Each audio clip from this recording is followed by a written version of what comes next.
Enabling the Houthis, but also Hamas and Hezbollah. Secretary, assess the capability and the capacity today of these Iranian proxies. I'm talking about Hezbollah having become weakened in the last several months. Hamas weakened as a result of the Israeli strikes. What can you tell us about the capacity of these Iranian proxies, Hamas, Hezbollah, and now the Houthis? What is their state today? Well, Maria, Iran is in a very weakened state. When you mentioned it, Hezbollah, you mentioned it, Hamas. You look at what happened in Syria with the collapse of that regime, which was a client state of Iran. And ultimately, a lot of their insurgent groups in Iraq have pulled back as well. But it doesn't mean they still don't have the desire. Their air defenses are weakened. And that's why they're in a position where they're supporting groups like the Houthis, because they, in some ways, have to move to other options to try to agitate and instigate in the region. Want to get it off your chest? You're in the right place. They accuse this show of being run by boobs. Well, let me tell you about us boobs. We're real and we're spectacular. Want politics and fun sprinkled with a lot of laughs? Heard in every state in the Union and 1,000 cities around the world. We just finished 16 years of broadcast excellence, now in our 17th year. The Dave Weinbaum Show is streaming live all over the world.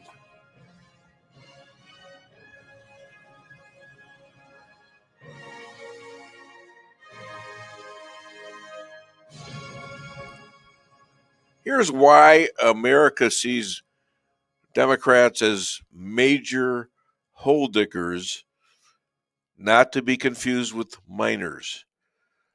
Let's dig in on these Marxists and what they're backing, but still screaming at us to back those same items that caused the nightmare orange-haired man to overwhelm the electorate, going where no Republicans has ever gone. The man who overwhelmed the electorate, going where no Republicans have been, ever. Here's a list of what Dems want us to go back to. 1, abortion by demand, even after the babies are born, 28 days later even. 2, Elon Musk and his car company Tesla must be destroyed. Why? This guy just about 3 years ago was a liberal. They all loved him, and a lot of them are driving Teslas.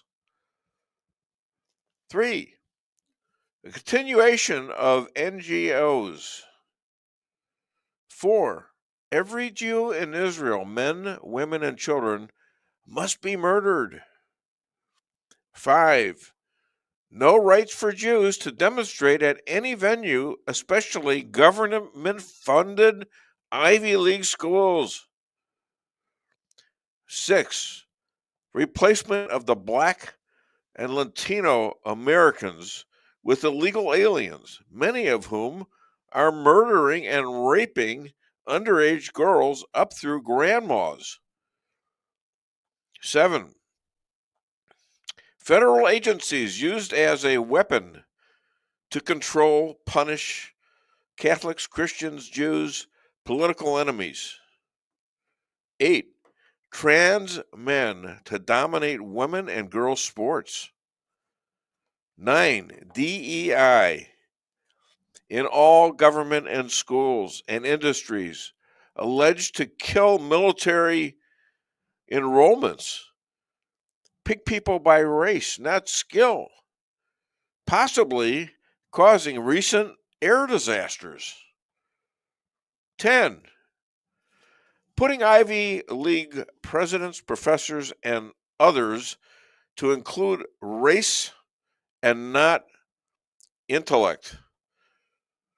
These are just 10 of about probably 25 things that show that 80 to 90% of America hates this. And it's why Trump triumphed. Dems have taken their party from the river to the sewers, plunging them in and yelling, screaming, hot mess advice. Keep doing what you're doing, Dems. Us taxpayers will keep electing common sense. They will not be allowed to have a nuclear weapon. We hope they do so, that we give it up peaceably through negotiations. The president has laid out the trajectory for that because the alternative doesn't look good for anybody. I feel like we've been hearing that Iran is close to having a nuclear weapon. We're a month away, 2 months away. We've been hearing this for years. Realistically speaking, Secretary, how close is Iran from developing a nuclear weapon in your view?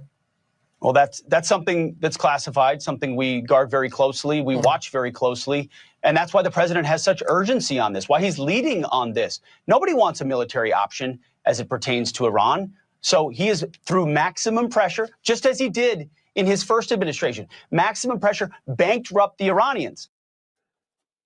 Okay, we're on the show. Hey, welcome to the Dave Weinbaum Show. I'm here with JP Maxwell. He is the producer. I'm here with my wife, Lisa. Good morning. Good morning, Lisa. Morning. Thanks for bringing my notes that I left at home. I appreciate that. And we've got a great lineup today. And thanks to Rick Henderson, who does all the clips and the bits. Hope he's feeling better. He's a little under the weather up there in Salem. But we got a great show today, and the guests are coming up shortly. J.J. Bradshaw, Rabbi Moshe from Ephrat, Israel, Richard C. Lockwood, 9:30, McCloskeys, Mark and Pat, and an addition. We had a cancellation yesterday. In addition, Bill Hardwick, who will not have to punish himself with the pranks of one Don Mayhew. So I promised him you can go along because I kind of surprised him. You know, he didn't know what hit him. I mean, you got to give it to Mayhew because I have this fake kind of competition between them because if they can show me that they have the chutzpah and the ability, I told them to run a show if I happen to go out of town or go on vacation with Lisa and stuff like that. This, it's kind of half jokingly doing this. So I forgot to tell Hardwick about it. So he didn't know. So I come in, I'm interviewing. I'm 10 minutes into the interview with Chris Adamo, as you know, and all of a sudden this Mayhew guy comes in at 10 minutes after I start the half hour or so conference with Adamo, and he's sitting here over at the chair, and he's just sitting there minding his own business. Comes in, 20 minutes early. He's writing stuff down, and so it's like he's taking notes, like he's trying to look good. Okay, so I look at him. I says, "What the hell are you doing?" He says, "And this is on air." I says, "What are you doing?" So just taking a few notes and catching up on some things. I says, "You're 20 minutes early, right?" And he says, "Oh, am I?" So I said, "All right, get your well, I shouldn't say ass, but I did. Get your ass over there and sit down, and we'll continue with you on the show." About 25 minutes later, in comes Bill Hardwick, who after the show is going out to pick up trash from the tornadoes. Okay, so he's not dressed, real high and mighty like Don is, and he's 5 minutes late, and I explained that to him about what Mayhew's doing, and he says, "Oh, I get it now." He's showing him up. Then during the show, he's telling him what they're going to call the show, and obviously Mayhew's going to have the top name there, and he's going to start giving Bill orders. In all, it was pretty darn funny, wasn't it? Definitely very interesting telling of the show last week. It was sure. Pretty dang funny, and I think I see something coming on, but I'm not sure. Oh yeah, well he'll be on any second now. But like I said, we got a great show coming up, and I think our first guy is there, and there he is. There he is. This is a guy that loves the show almost as much as we love him, and he is a 256-year-old man. I don't believe that he signs his Social Security cards that way. But anyways, he was from the Revolutionary War, and he knows what the Constitution's all about. He's an expert on it, and I did this little ditty for him, and I put it up every week. Please welcome all the way from Rolla, Missouri, John Jeffrey Bradshaw. JJ, how are you? Good morning, Dave. I'm pretty good. It's time to get some stuff off my chest. Are you ready? Well, do it, darn it. That's why you're here. Okay.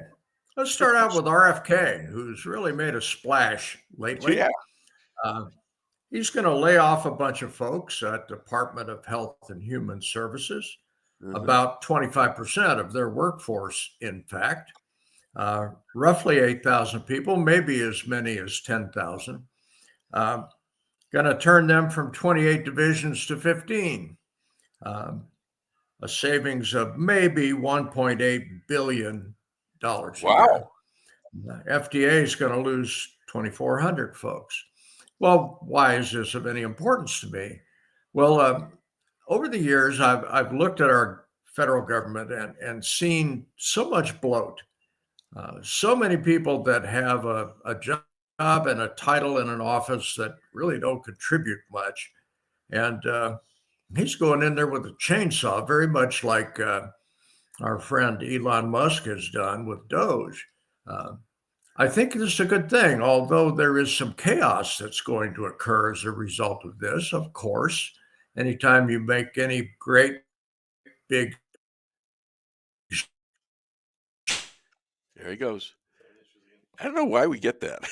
shake up, you're going to have some chaos, but give it a few more. Going with the Elon Musk theory that every employee ought to give 100%, maybe a little bit more. And if you're only contributing 10%, it's time for you to get in the unemployment line, if such a thing still exists when they're done. I think it's a good thing.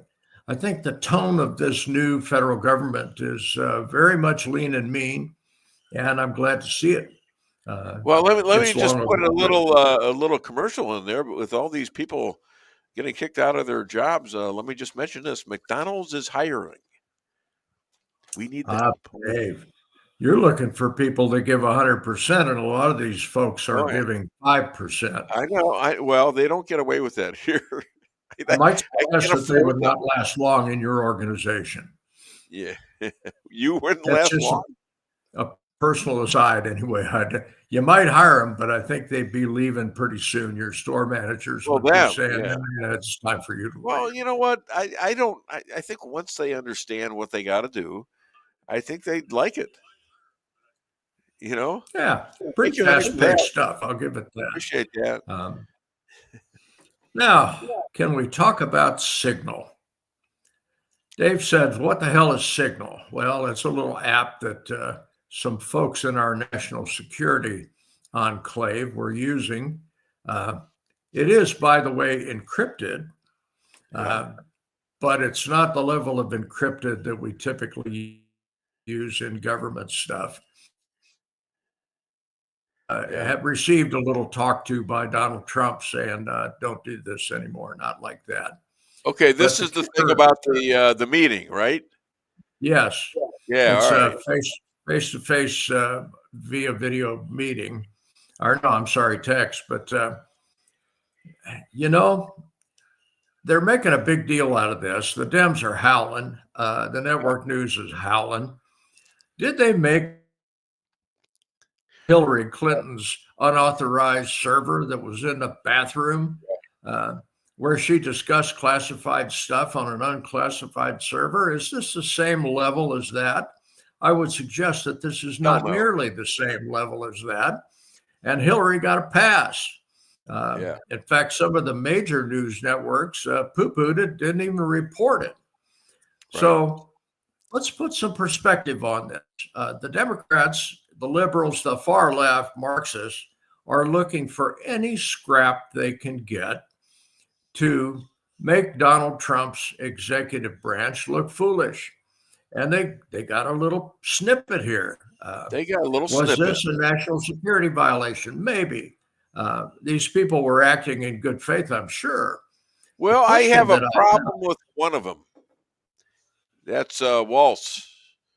I'm not sure he's national defense or something, and he has a relationship with national security advisor. Yeah, he has a relationship with this guy on who blasted this. Is what's the guy's name? Gasberg or Gasberg? Yeah. And he went right to my next topic, Dave. That, I'm sorry. Go ahead. How in the hell? How did a journalist end up as a participant in this? Who did that? Probably Waltz, certainly by accident. I'm sure there was nothing intentional about this, but I must question the relationship. Kind of an idea about being freedom of the press than Trump did. Well, this is I don't insanity. know if there's repercussions on that, because that's what caused the whole problem. And this could be a conspiracy that this Atlantic reporter begged him to get on there, and him not understanding the repercussions of it too. Do you think that's what happened? I don't know, but I think he knew he was inviting a guy. He knew he was inviting him, and he hasn't really explained that well. Walsh. Well, at least they're not trying to cover this thing up. You know, if this was the Obama regime or the Biden regime, they would have immediately tried to shove this under the carpet and make it go away. Well, I don't think there's anybody here that's culpable except for him.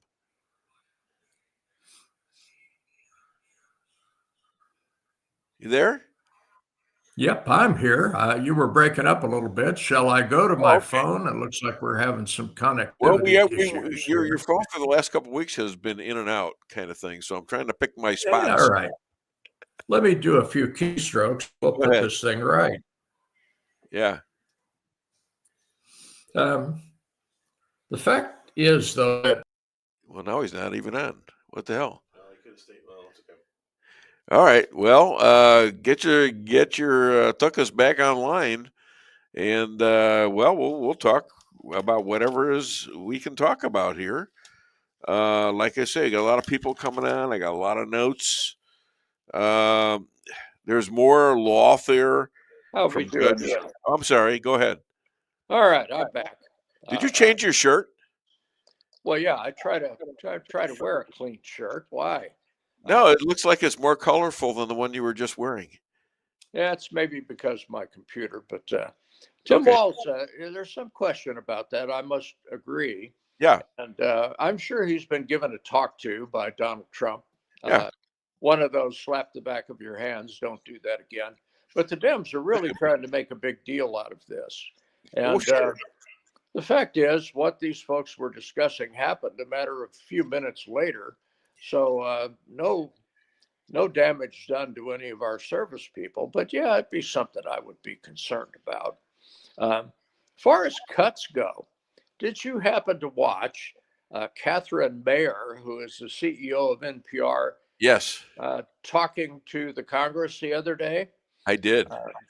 I watched the entirety of that thing, and she came off so badly. So let me throw you some statistics here. Yeah. She was being interviewed by the House Oversight Committee, and of course, DOJ would, and Trump too, would like to defund NPR and PBS. Right. Why? Why? Because they are a far left propaganda machine for the Democrats and have been for decades. Now, I occasionally listen to NPR, and I turn it off whenever they start some far left garbage, which is roughly every 2 hours. There's a few shows on there that are decent, that are worth listening to. But so NPR, they're publicly funded. through the Corporation for Public Broadcasting. And if you recall, many years ago, Rolla had 88.5 KUMR. I actually worked for that station for a period of time, and they did the NPR thing. They broadcast the network stuff, but they also created individual content right here in Rolla, down in the basement of the library, and they weren't too bad. Yeah.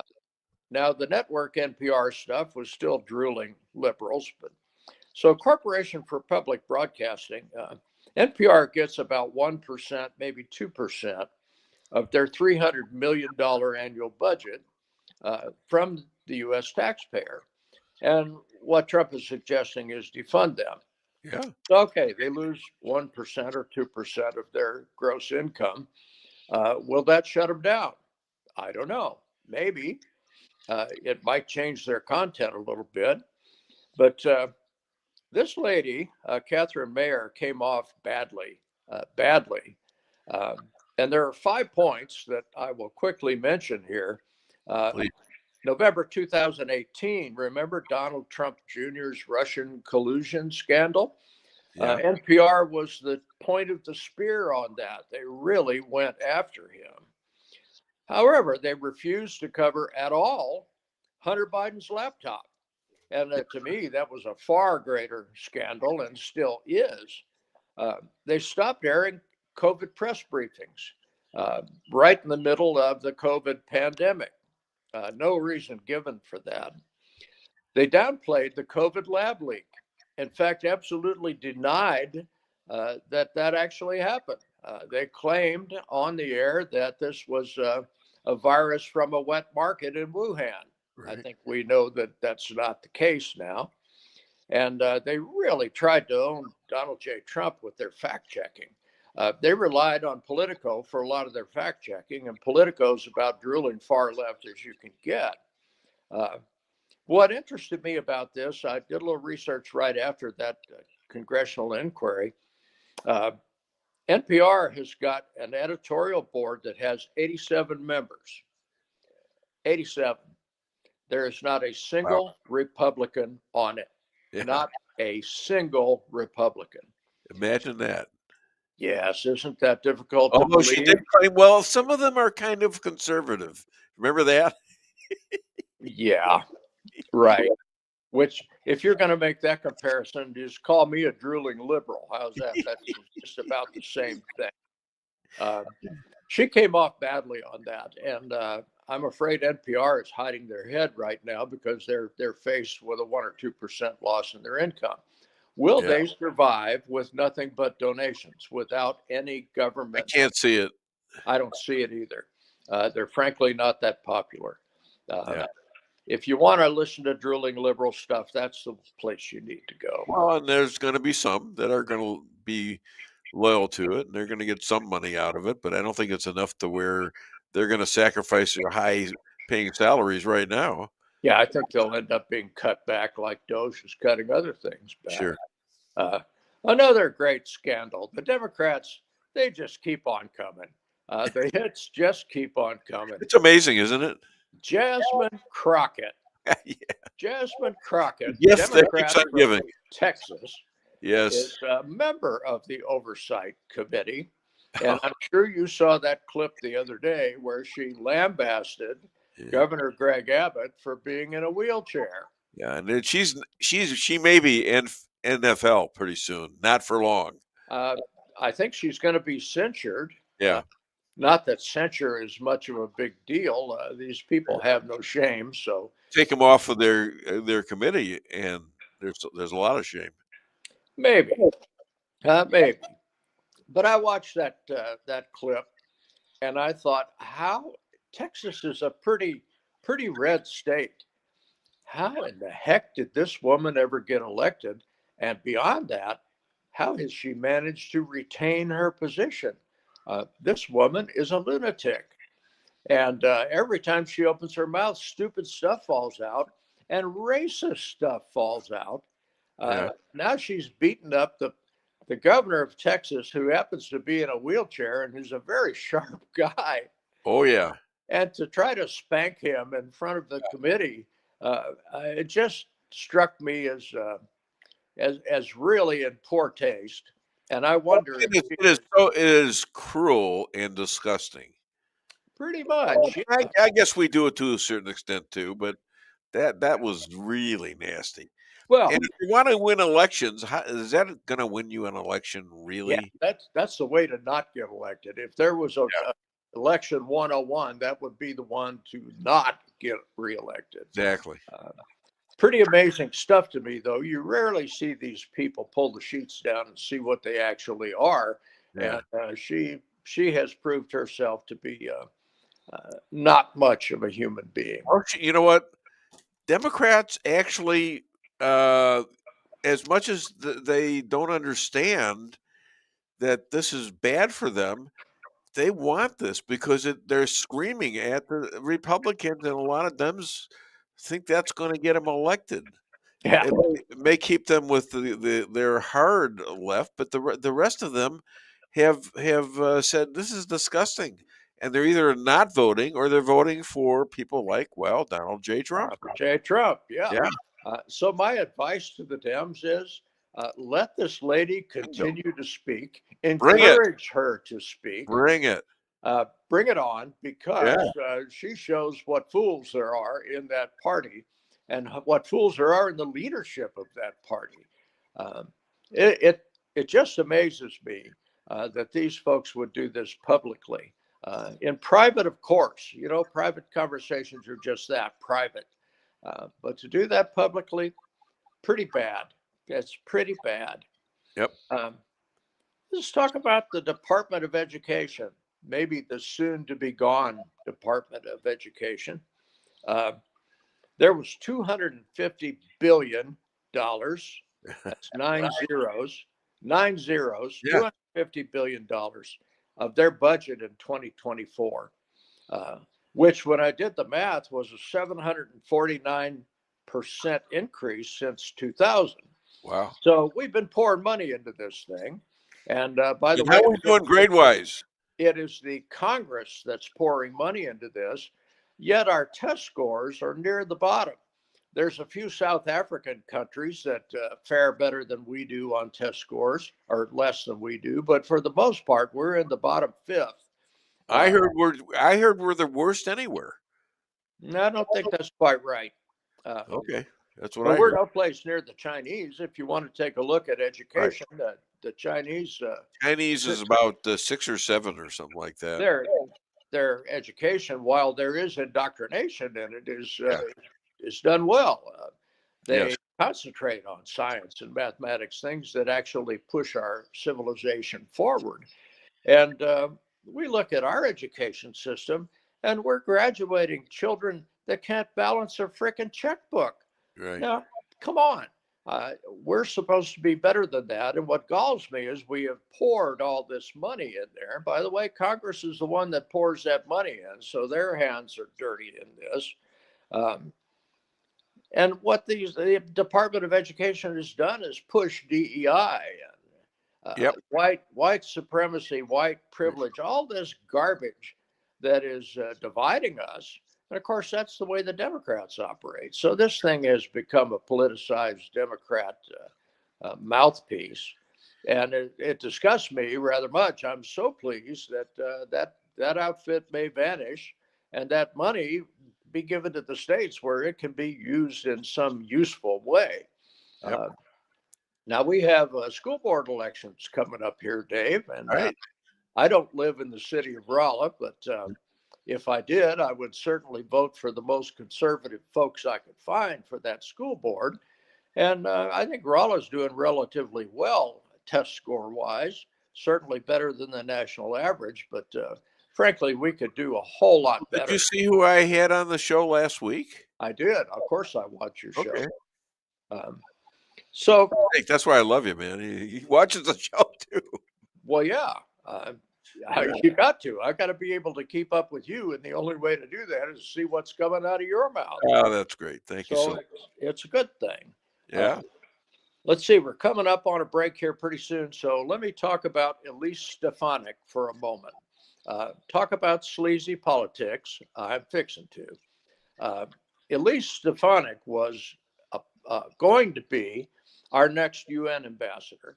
Right. She is a representative from New York. Right. If she became our ambassador, there would be a hole there in New York, and a special election would have to be held.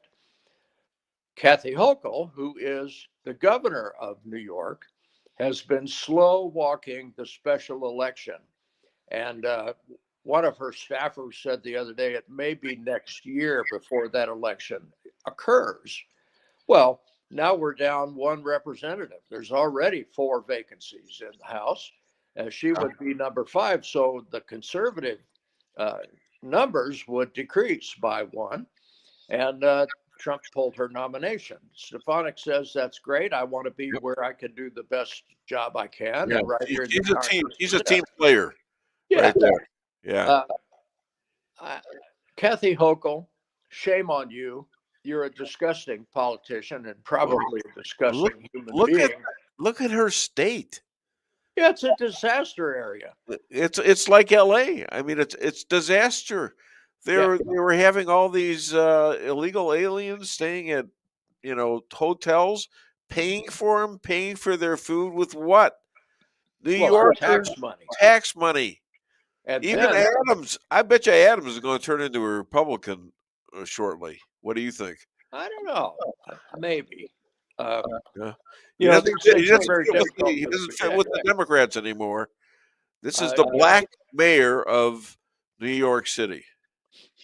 The population of New York State has been decreasing, and that's a very populated part of the country. The Northeast is pretty densely populated. And when they ask people, particularly businessmen, why are you taking your companies out of our state? Well, because you people are crazy. You tax the hell out of us. You give us nothing for services. Trying to get anything done there either requires a bribe or requires that you know somebody in power, or frankly, you're not going to get anything done. Trump has said that before a number of times. He made his fortune in New York City, that you have to play their stupid game. Well, of course, they're going to places like Florida, Texas, Missouri, where we actually play by the rules. Yeah. Well, look at me from Chicago. I grew up with all this stuff. Well, yeah. It was all part of it. My old man knew all about it. He knew the mayor. And it was all about who's giving who money. And, if you wanted something done, you had to pay a little extra. That's right. Some cash passed hands. Bingo. And some of that goes on in Texas and Missouri, I'm sure, but it's not to the level that they do in New York State. Why are those companies leaving? Well, it's a lousy business atmosphere. Why the heck would you want to keep your business there? You can go to Texas and make a whole lot more money and a whole lot more welcoming citizenship down there. So anyway, that was my parting shot, Dave. All right, my friend. All right, do we have, just before I leave, because we're going to do some commercials here, do we have anything on the board? Patricia Odin Maxwell, sounding good, looking good. Go team! Official pastor to the Dave Weinbaum Show right there. Roy Maddox, good morning. Good morning to you. I know he's your buddy. He's my son. Scarlett E. Anthony, the Dave Weinbaum Show. How are you doing? I'm doing good. How are you? Welcome. Thanks for... Huh? Welcome, Scarlett. Oh, that's your daughter? Oh, no. I don't know her, but I'm glad she's here. Okay, all right. Scarlett Anthony, Roy Maddox, how are you doing? I hope by the grace of Christ you are doing well. Me too. Well, that's great. That's a nice message. And is that it? Okay. Well, this is a great conversation, and I like what you did with the sound on this thing. Although he is hiding a little bit underneath this picture on here. That's which picture are they getting? They're getting the full size one that you're seeing on the main screen. Yep. Because you can't make him a half size person. It's just not going to happen on this show. Oh, bigger than life, Dave. Cut me. I'm not going to cut you in half. All right, ladies and gentlemen, please give a round of applause to my friend JJ JJ, I was going to say Maxwell. JJ Bradford. It's Bradshaw, Dave. Bradshaw. And it's been my pleasure. I'll talk with you next Friday. Thank you. Okay, great. I thought he was going to hate me after that. All right, so we're going to be right back. We got commercials to do, and we're getting sponsors now. So if you want to get a sponsor, call me after the show, 573-578-2700. Thanks. Your home is your castle. You don't need unwanted hassle. Don't let those creatures move in to stay. Let us protect your investments. That's what we're all about. Plank Termite and Pest Control will save the day. Plank is locally owned and family operated right here in Rolla, a Google preferred business. Our customer service and your satisfaction is our #1 goal. So call Plank today at 368-3333. Plank Termite and Pest Control will save the day. Honey, what are you doing? What does it look like I'm doing? It looks like you're filling up a swimming pool. Yep, I'm filling up a swimming pool. In our living room? How else am I going to watch the game and stay cool? If your AC is on the fritz, call Hartley's Climate Control. Hartley's is the area's best in HVAC repairs, installs, and maintenance. Knowledgeable, honest, and dependable. Serving Rolla and the surrounding areas for commercial or residential needs. Hartley's Climate Control. Community born, community raised, community serving. Call Hartley's Climate Control today at 573-368-3163.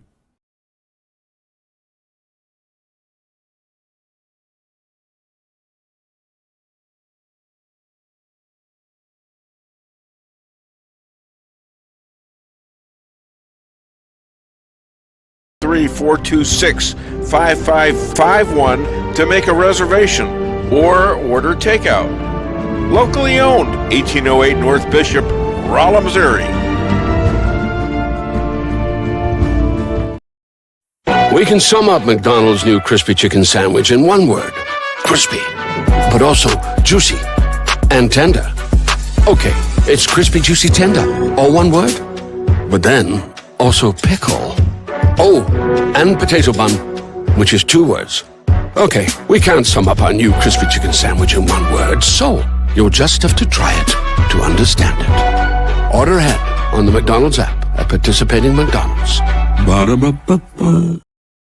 Merrill's Quarry and Asphalt, 40 years serving cities, counties, and everyday businesses with driveways for people who live and work in our little piece of heaven right smack dab in the middle of America. Call 573-578-9101 for your free estimate of rocking, rolling, paving, driveways, sealing, and striping too. That's 573-578-9101 for your free estimate.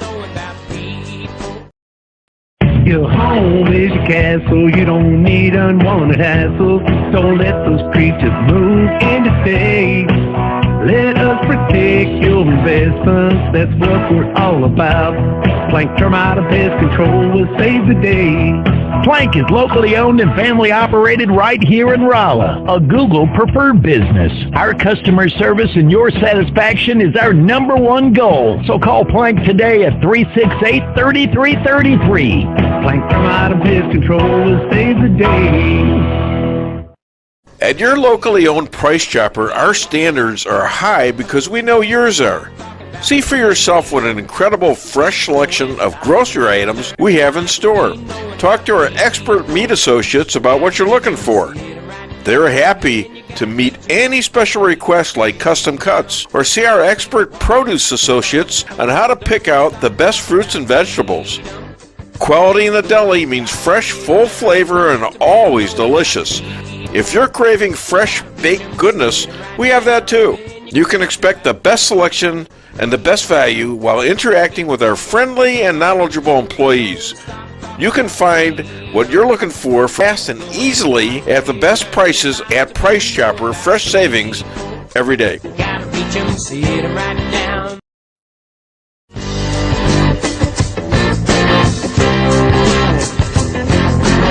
A-Car Real Estate, where experience matters. 532 million sold since 2003, the #1 sales volume in Phelps County.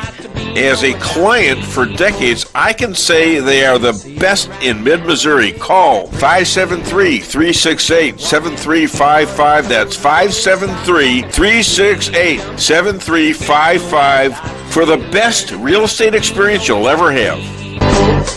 Gotta reach 'em, see it right now.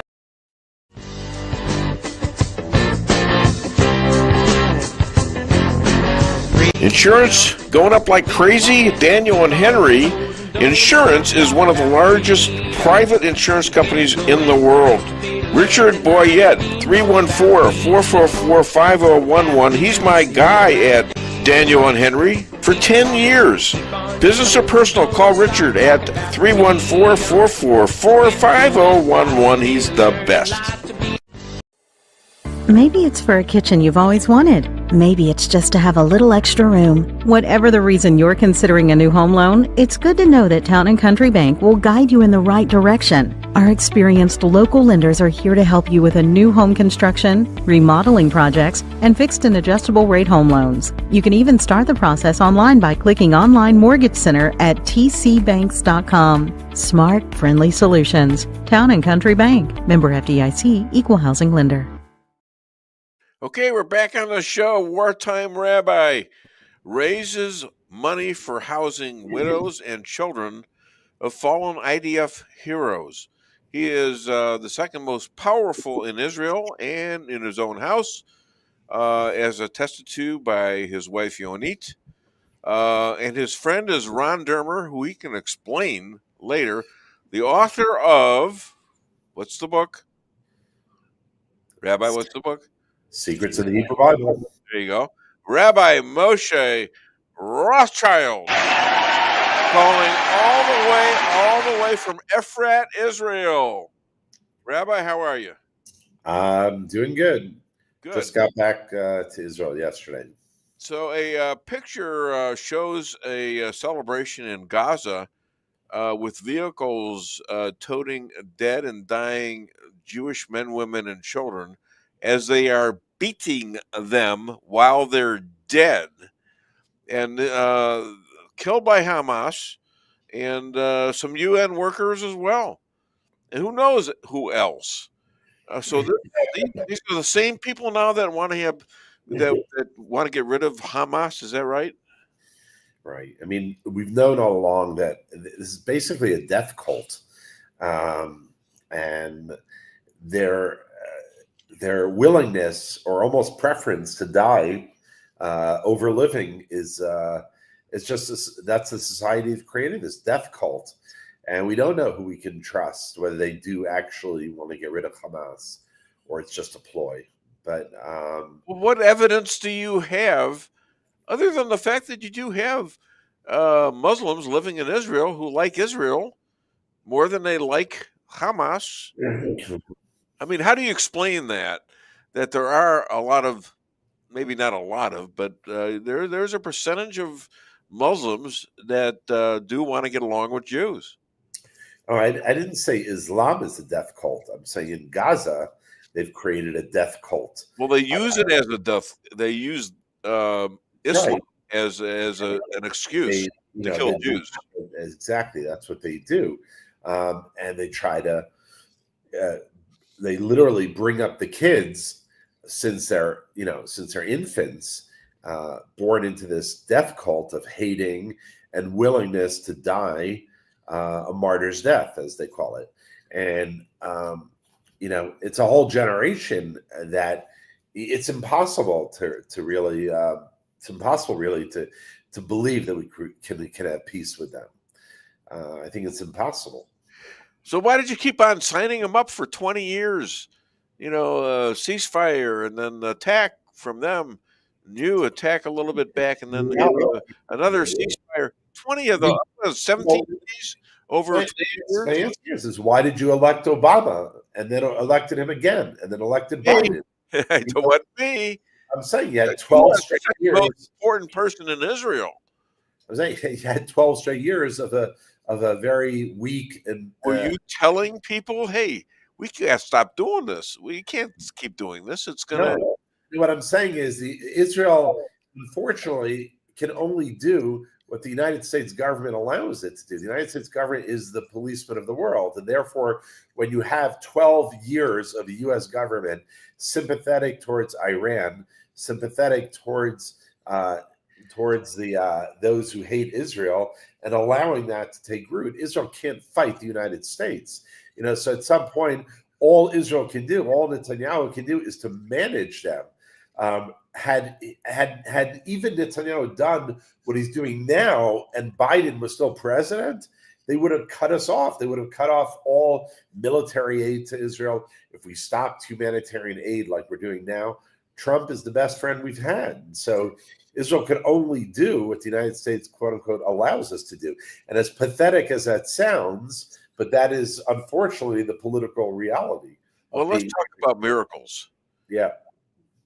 What did God want the Jewish state to do when it was attacked? God, not America, not anybody from American presidency.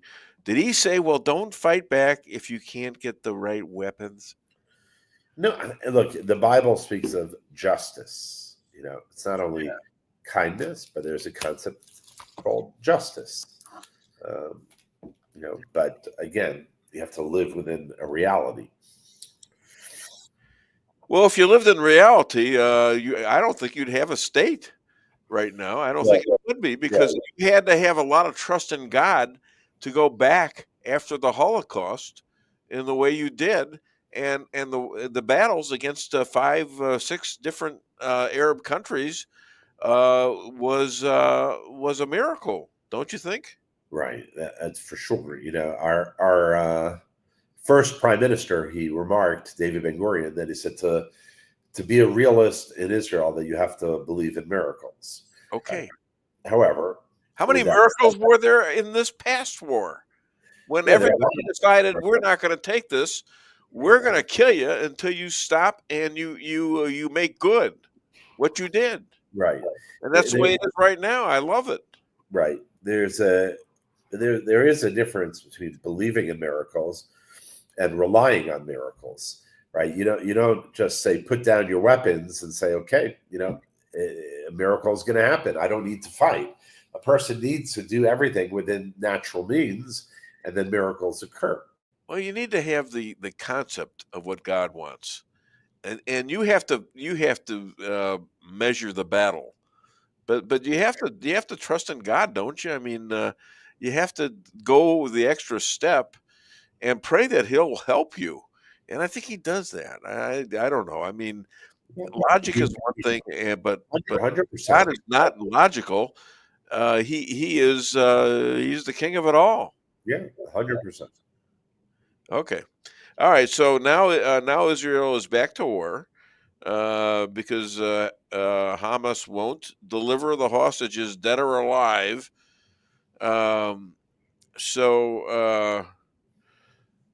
Hamas big shots, 6 or 7 of them, have been eliminated so far.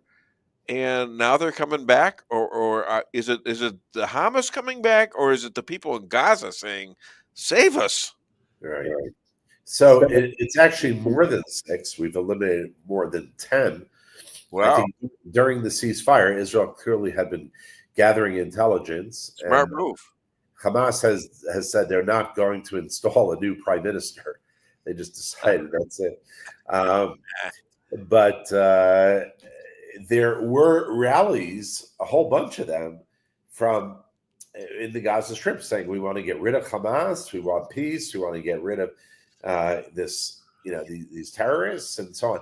But it's not clear if this is a ploy. There are those who believe that Hamas put these guys up to it as a way of getting a ceasefire, as a way of creating peace, so that they can remain there without being killed. So if that's what about true, rebuilding the weapons? Don't you think they're stalling as they rebuild the weapons, get more delivery of bombs? I mean, they started to bomb you again, too. Right. So it's not clear if these rallies, quote unquote, against Hamas are really ploy by Hamas in order to get Israel to stop. Yeah. So I guess the only way we can tell is if they hand over the remaining hostages. Then we'll know that they're serious. I understand they're thinking about taking over parts of Gaza. Yeah. Look, part of the mentality of the Middle East is it's all about land. And if Israel then starts taking land for every day that they delay handing over hostages, I think that'll have that makes an impact. But we'll see.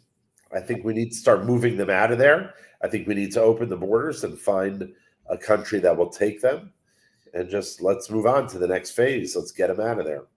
Now, the Yemen Houthis and the Blowfish, bombed by USA because they were shelling U.S. ships. Right.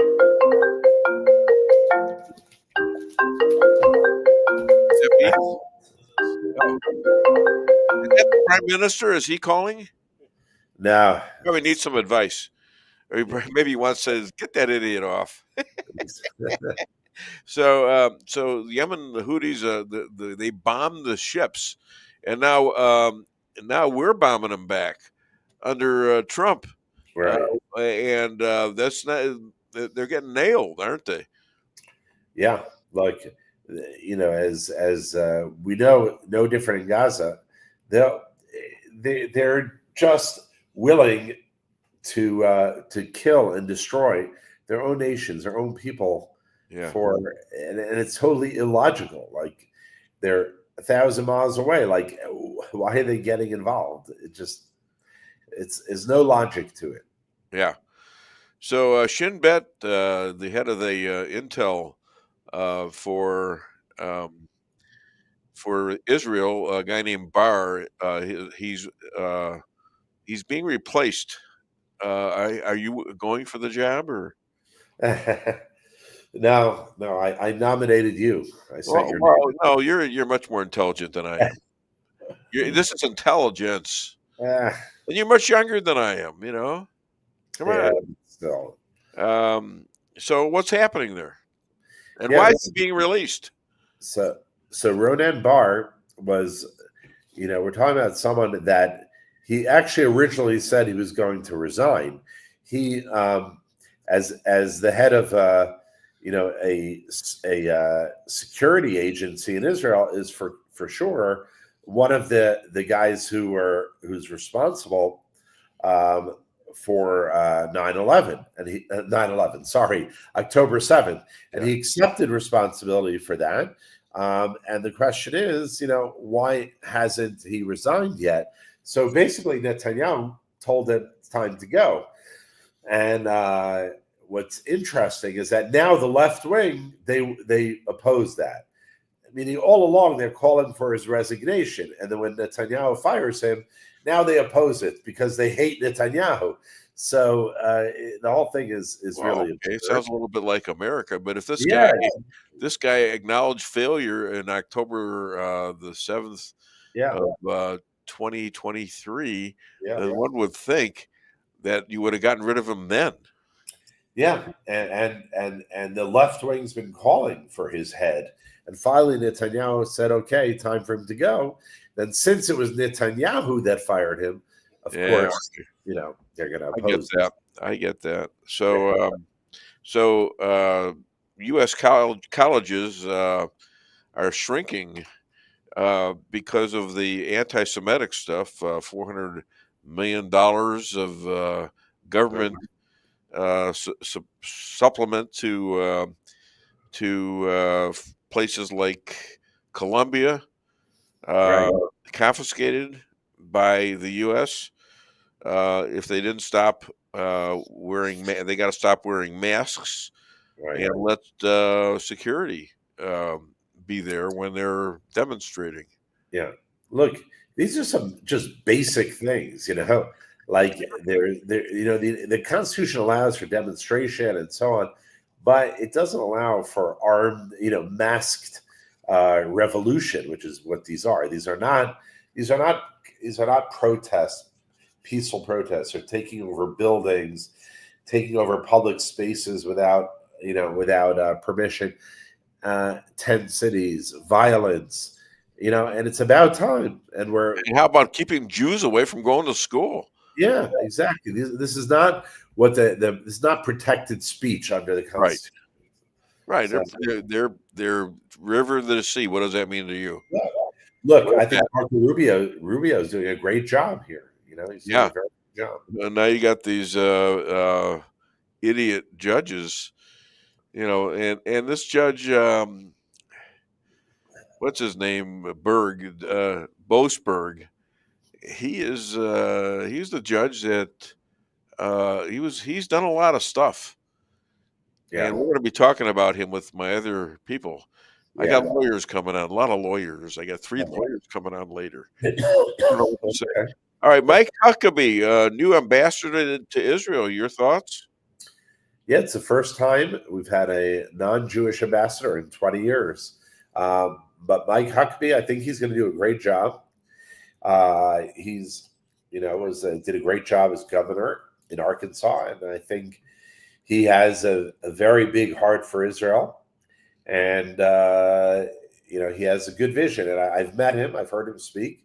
Yeah, and, now, this is your forte. You went out early on when I met you. That was your first speech to a church, right. Forcing me into going to a church to cover your tuchus. I'm kidding. I'm Pastor Pat. Don't listen to your son. He knows I'm kidding.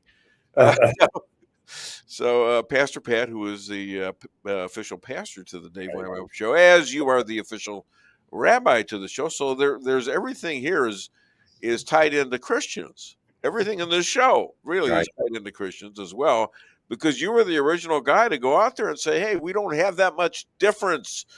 Even though we've had fights with each other over time, it's time now to realize that we have more to gain by combining our efforts than by staying apart and being enemies. You did that. Yeah. And so I think Mike Huckabee is like from my opinion, someone who believes in this kind of thing. I think he's perfect. Do some Jews in Israel say that's not a good idea to have a Christian? I haven't heard that. That's good. Yeah, that might be your influence too, by the way. I know I've been ripping you up a little bit today, so I'm trying to be nice. I don't know why. You got any scoops or rants, Rabbi? Scoops or rants? Besides me? No. Okay, nothing. All right. I'm hoping to come in May. Oh, okay. If Pastor Pat is listening, we'll be in touch. But I'm hoping to come in May. All right. Well, if you need a place to stay, you know where you can stay. Yeah, for the rates haven't gone up. The rates haven't. Okay. You got to see what the tariff is. Sounds like a Jewish word, tariff. That sounds like I shouldn't say that. Let's see here. 12/5/88. Oh, the CIA claims they found the Ark of the Covenant. Now there's a splash of a scoop. Did not hear that one. Yeah, look it up, and that's the actual document that was found. I'll have to check by the CIA when they're starting to look at these files. All right, yeah, Pastor Pat, May sounds great. Just let me know. Okay. Well, check into that. That's the Ark of the Covenant. Wow. All right. I mean, that's never been found before. Whole movies have been made about that. Anyways, other than the Dave Weinbaum Show, where can people buy your book and contribute? They can buy my book at secretsofthehebrewbible.org. And if they want to go to our website, israelalliance.org or facebook.com/IsraelAlliance, we'd love to hear from you. Rabbi, what do you call brilliant-looking people without any intellect? I don't know. Senator. Okay. just seems that, I mean, it does not seem that way to you, especially the Democratic senators. They're all screaming and yelling at each other, and they keep digging that hole. I don't get it. What are they doing? They're just out of their Go figure. mind.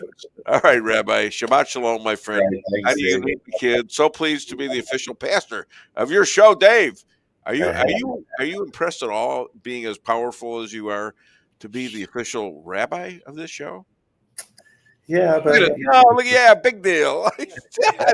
You're right. That hurt. I'm used to it. You're used to it now, huh? All right. Yeah. Well, maybe I'll make a ceasefire and attack you. I don't know. All right. Thanks, Rabbi. All right, guys. Take care. Bye-bye. Hi to your family. You got it. Shabbat shalom. Okay, we're back. We're back. Oh man, let's play a couple of clips. All right, let's play some clips and maybe some funny stuff. I want to do before you do the clips. So we need funny stuff. I need the I need the Paul Simon thing. Okay, let me make sure it's loaded correctly real quick. All right, while you're talking, while you're doing stuff, let me see, huh? Let me go ahead and share it real quick, and I think we should be good. All right, that's fine. Go here. All pardons from Biden may be false. Do you believe that? Because he might have had other people sign them, or he claims that he doesn't know anything about them. He just claimed that. I didn't do that. All right, here we go. It's just unbelievable with this guy. All right, so here's the funny stuff. Yeah, you got to get back to the original.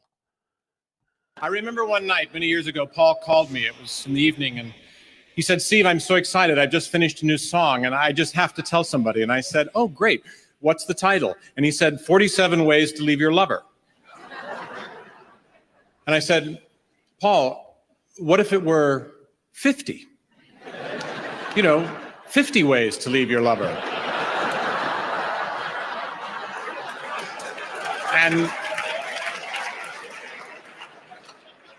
And there was a long pause. And he said, "Go on." And I said, "Well, 50 has a nice ring to it, and 47 sounds a little awkward." And he said, "But, I've got 47. I can't think of any more." And I said, "Make a new plan, Stan."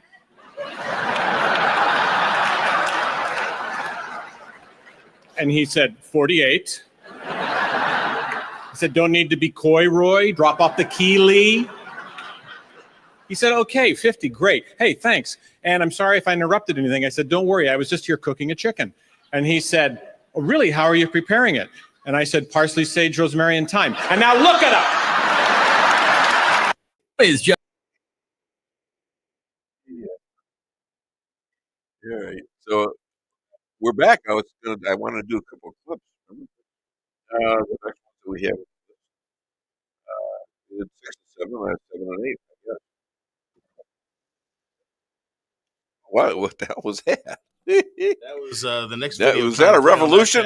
I'm having a revolution over on the other side of the table here. Something going on there. The hell's going on? Right there. All right, here we go. All right. Under Joe Biden, what happened? They took off that maximum pressure, and groups like the Houthis were awash in cash. Then they got arrogant, started shooting at our ships. We look weak. Not anymore. Not under President Trump. That will stop. The Houthis shooting at our ships will stop. Iran must get that clear message and negotiate the end of their pursuit for nuclear weapons because, as I mentioned, President Trump has said clearly they will not get a bomb.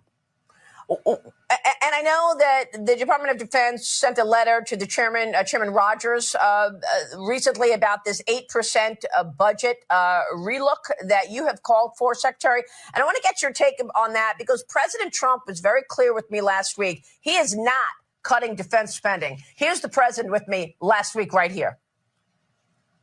You said you wanted to do the Golden Dome. You've got a lot of ideas for America. But then earlier you said you wanted to cut $1 trillion in defense spending.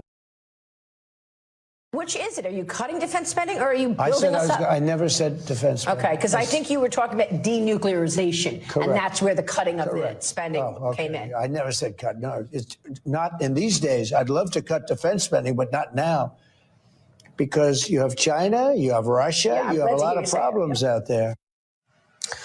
So, Secretary, the letter that was sent to Chairman Rogers was talking about the fiscal year 26 budget request, perhaps incorporating that 8% decline there. If you're looking at an increase in defense spending, Secretary, how do you allocate that? Where are the needs in our military? I know we don't have enough ships, and the Navy in China is actually dominating us when it comes to the number of ships. But how do you allocate that increase in defense spending? Ships, shipbuildings, the long-range munitions, hypersonics, long-range drones, Golden Dome, Southern Border. The president has laid out very clearly his agenda to rebuild the U.S. military. He did it in his first term. He's going to do it again. This 8% has been highly mischaracterized, Maria. It's not a cut. It's a reallocation away from Biden priorities toward Green New Deal stuff, toward President Trump priorities. So we have revived the warrior ethos inside the military. We're reestablishing deterrence. And per the president's direction, we're going to rebuild the military. You're going to see a historic investment in the weapons and modernization required to stand up to our enemies. President Trump is committed to that. He's asked me to be a part of it. We're going to work with Capitol Hill to do it. But we're going to be fiscally responsible with taxpayer dollars, Maria. We're going to pass an audit. We're going to work with DOJ. We're going to find there's plenty of waste, fraud, and abuse in the DOD, and we're going to find it. At the same time, we're going to reinvest overwhelmingly in systems and rebuild this military because our kids and grandkids require it. And President Trump's leading the way. It's Pete Hegseth, the DOD Director of Defense, and I think the guy's great personally. I mean, as soon as they announced him, all of a sudden the enrollments started to go up as they were diving off of the DEI and woke things that the Army was overtaking. This ridiculous stuff had nothing to do with what an Army does. An Army kills and wins for his country and tries not to kill too many of its own people. We shouldn't be going into war without, like, Vietnam as an example. There was no reason for us to be in that war. That was just military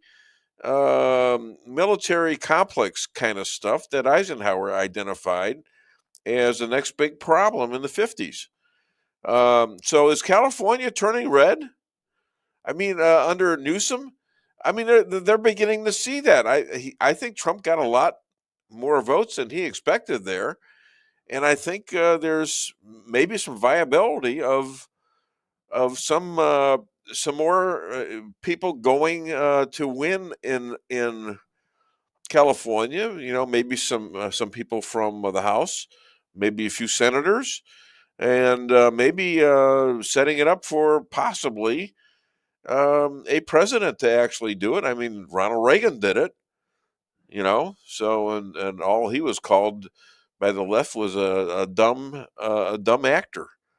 Really, a B actor. That's what my first wife's mother called him, a B actor. And incredible. Anyways, federal Judge Bosberg, he is out there. And yes, he's going to be they actually agreed to his appeal with him. I mean, so I'm saying, is our Constitution under attack? And I say it is. These liberal judges, and there's no way this guy can overrule a president on this. He has no business doing it. There's no legal authority to do this. They have the law that says they cannot do this. That this is the president's ball yard right now, and not theirs at all. So let's see what the Supreme Court does. What do you got? The president leads the executive branch of the government. Everything he's doing, it's within his right. People may not like it, but he has every right to do what he's doing. The only court that can check the president when it comes to what he's doing is the Supreme Court. Outside of that, no judges or courts have any say over that, and that's only the Supreme Court gets involved if they're concerned he's doing something that's unconstitutional. That's how it's supposed to work. Well, yeah, but they're in a position to reverse him by some stupid ruling. This is part of the Constitution. It's in one of the laws in the Constitution that the president has a right to do what he's doing. Absolutely. Yep. And this affects a lot of foreign invasions. We had a foreign invasion. Let's face it. We had a foreign invasion sponsored. If anything, you need to throw all these bums, and they may be going too. You need to throw all these bums that were for having 21 million people invade our country illegally. Maybe these guys are getting a little scared. In fact, I know they are, and they're getting these judges out there to stop it, because if this thing goes through, guess who's going up for investigations? Yep. And for possible litigation as people that committed treason to this country, all those who judges are in Congress, who are in Yep. Senate, who are in the news, who are in the news business. And I think we might be amazed at how many of these federal judges in these different districts, including Bosberg, may have been paid off for some of their actions, and really makes you wonder why they're aligning themselves, because they're not following the Constitution. They're not following what jurisdiction says. The only federal judges that have any right to go against the president, again, is the Supreme Court. They're the only ones if they deem what he's doing is unconstitutional, and that has not happened yet. But the Supreme Court is an eluding name. Supreme means you are over everything. And I'm not sure that's true in the three branches. So when they set it up for checks and balances, so no one branch came too powerful, that's where Supreme Court, if they say the president is not following the Constitution, they can say, no, you can't do what you're doing. But so far, Supreme Court hasn't said that, because what he's doing isn't unconstitutional. They could try it out something else, because you do have liberals on that court, although some of the liberals are saying they agree that you can't do this. Yeah, and I get concerned that maybe Chief Justice Roberts has been compromised. So yeah. And what do you think you'd be compromised by? The Epstein thing? It could be that, or it could be money. Yeah. Or it could be both. Okay, John Jeffrey Bradshaw. Who's he? All right. Oh, I remember him. Article 2 of the Constitution outlines the executive branch powers. Okay, good. Let's read that now. All right. No, I can't, but tell us what it says. Didn't you have a 1798 ruling that's in the Constitution about the power of the executive branch? I mean, it goes way back. So, all right. So, do we have any other people commenting? No? Let's see. Somebody's commenting for us. I think that might be Lisa. Okay. So, here's a question for you. They want to litigate. Scarlett E. Anthony. Patricia Odin Maxwell, how are you doing? I don't know. Do you know her? No. Oh, okay. No. Well, we found where are you from? Always curious about people I don't know on here. Anyways, you got all this court stuff, and apparently they're gonna. I don't know if they're gonna delay anything, but they do sort of maybe have to go to the Supreme Court. And they were talking about impeachment for this Bosberg.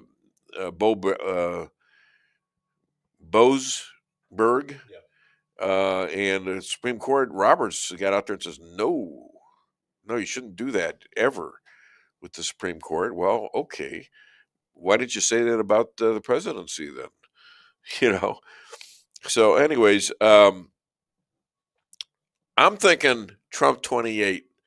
Anyone agree with me? I mean, I know.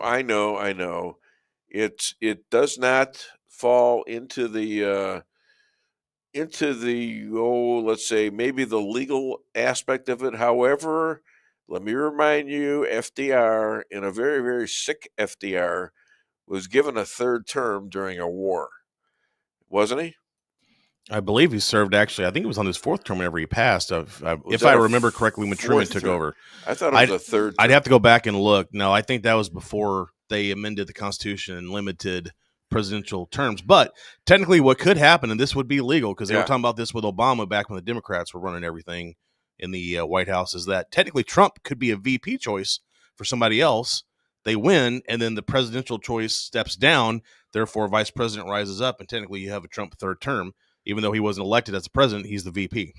And then he takes that spot. Well, I guess you could do that. I mean, that's what Kamala did, right? Yeah.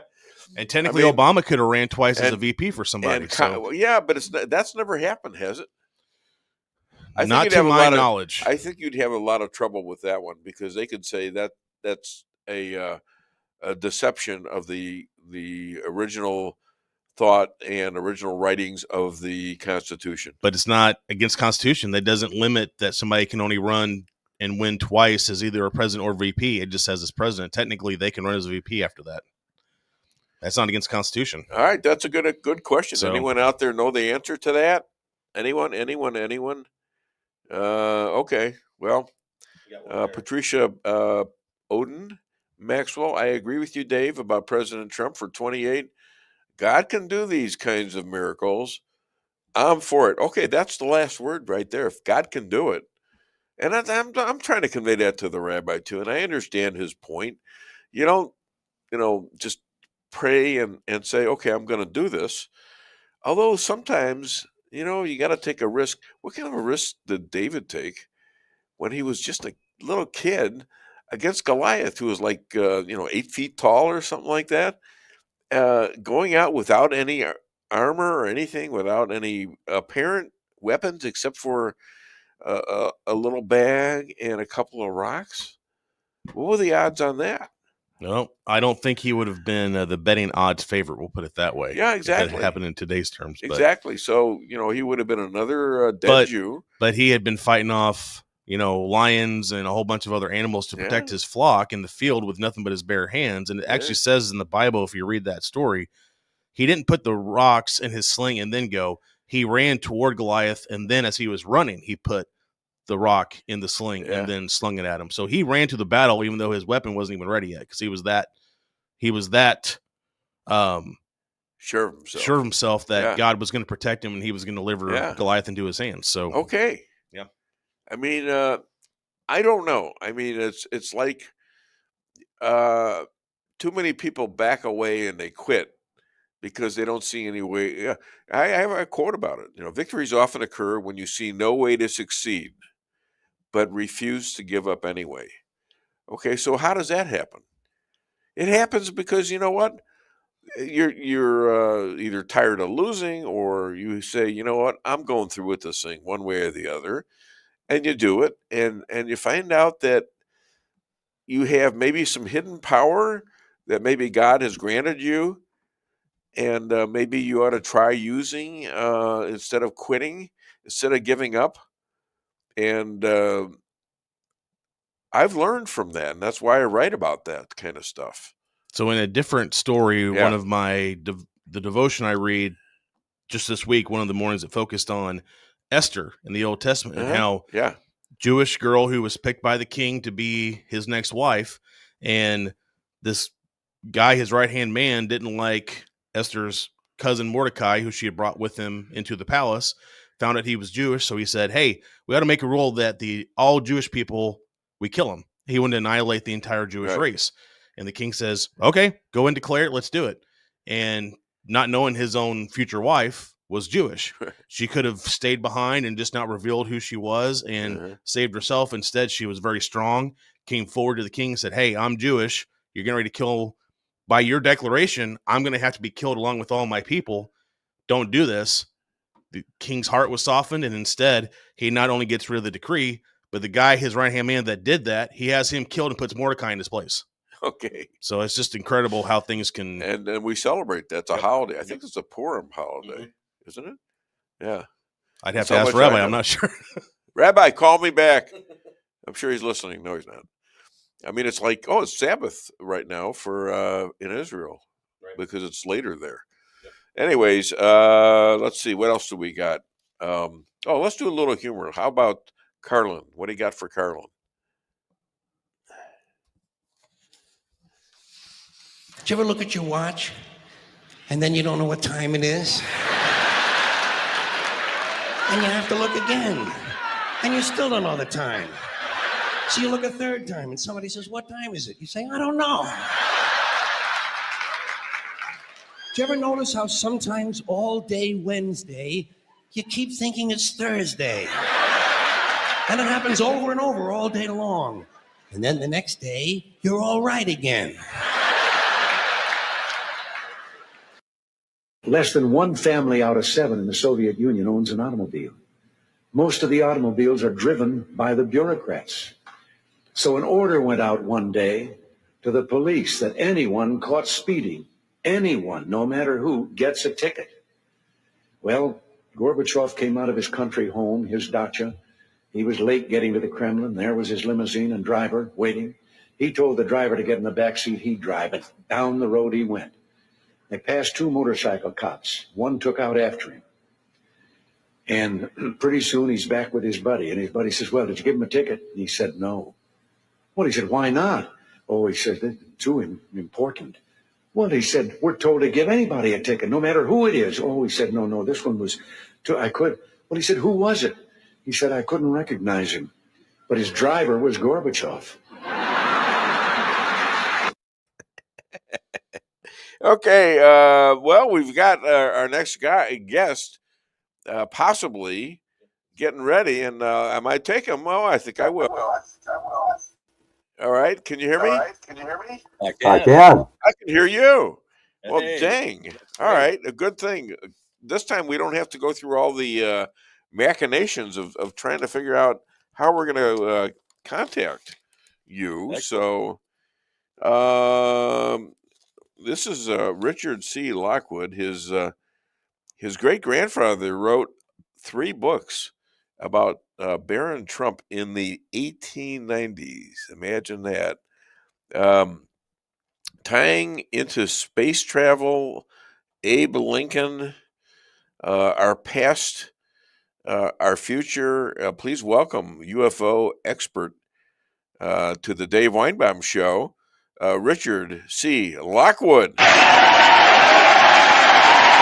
did I break any things about saying the wrong thing there in introducing you?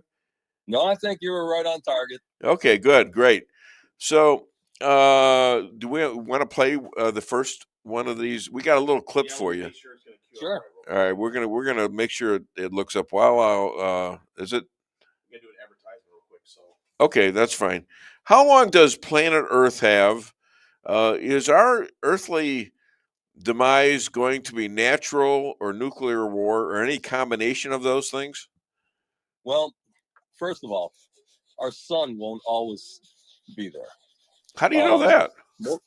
Most people aren't aware, but our sun's projected to die in about 5 billion years. And Oh man, I better start checking my insurance.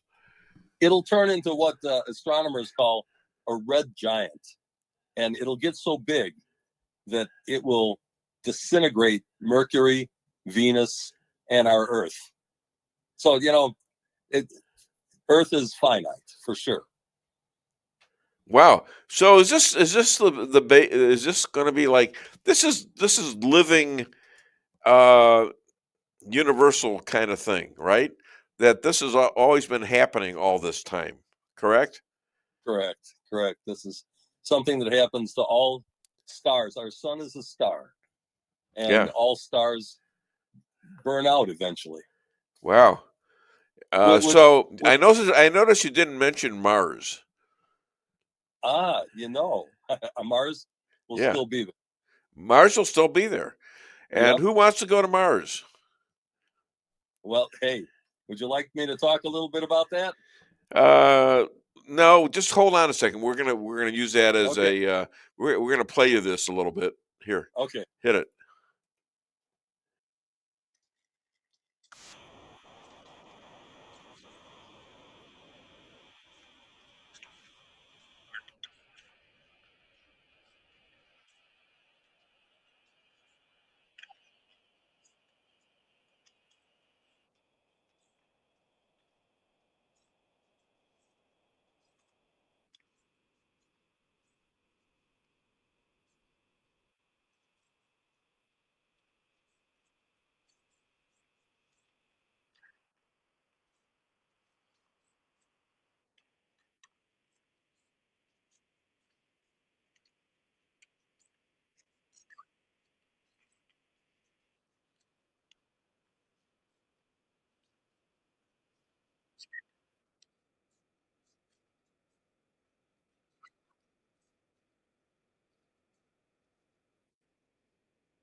So there we are. Where? Oh, there he is. Hi, Richard.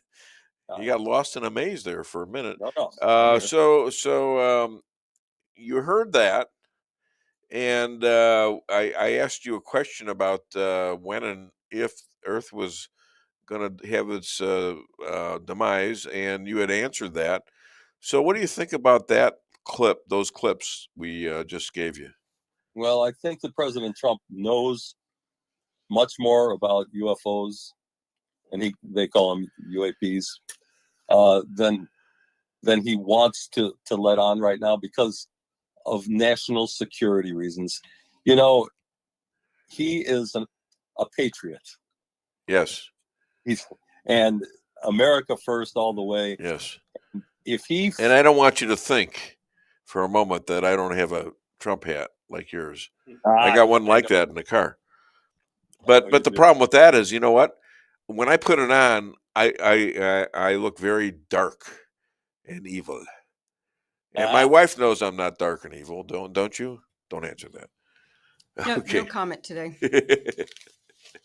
All right. Wait, listen. Planet Earth is vulnerable. You know, everything is vulnerable in the universe. Isn't that correct? Say it again. Everything is vulnerable in the universe, depending on the time. He says 5-6 billion years. Well, that's a lot. Well, Earth life is a precious commodity. Yeah. And unfortunately, all of our eggs are in one basket. Yeah. You know, like if something should happen to our planet, right, that would be the end of human beings for all of eternity. Right. That's kind of a sobering and terrifying thought, I would think. Yes. So, like, if something like an asteroid strike, like the one that took out the dinosaurs, or a deadly pandemic, or a life-extinguishing nuclear war or something like that should happen, oh, that's the end of humanity. So, go ahead. So, as a Catholic, and me as a Jew, what's in the Old and New Testaments that predicts these happenings? I mean, it really isn't there. It just alludes to different things. What happens to us? What happens to God's invention called human beings? Well, the Bible does reference an end of days. All right. And how do they describe that? What happens to us?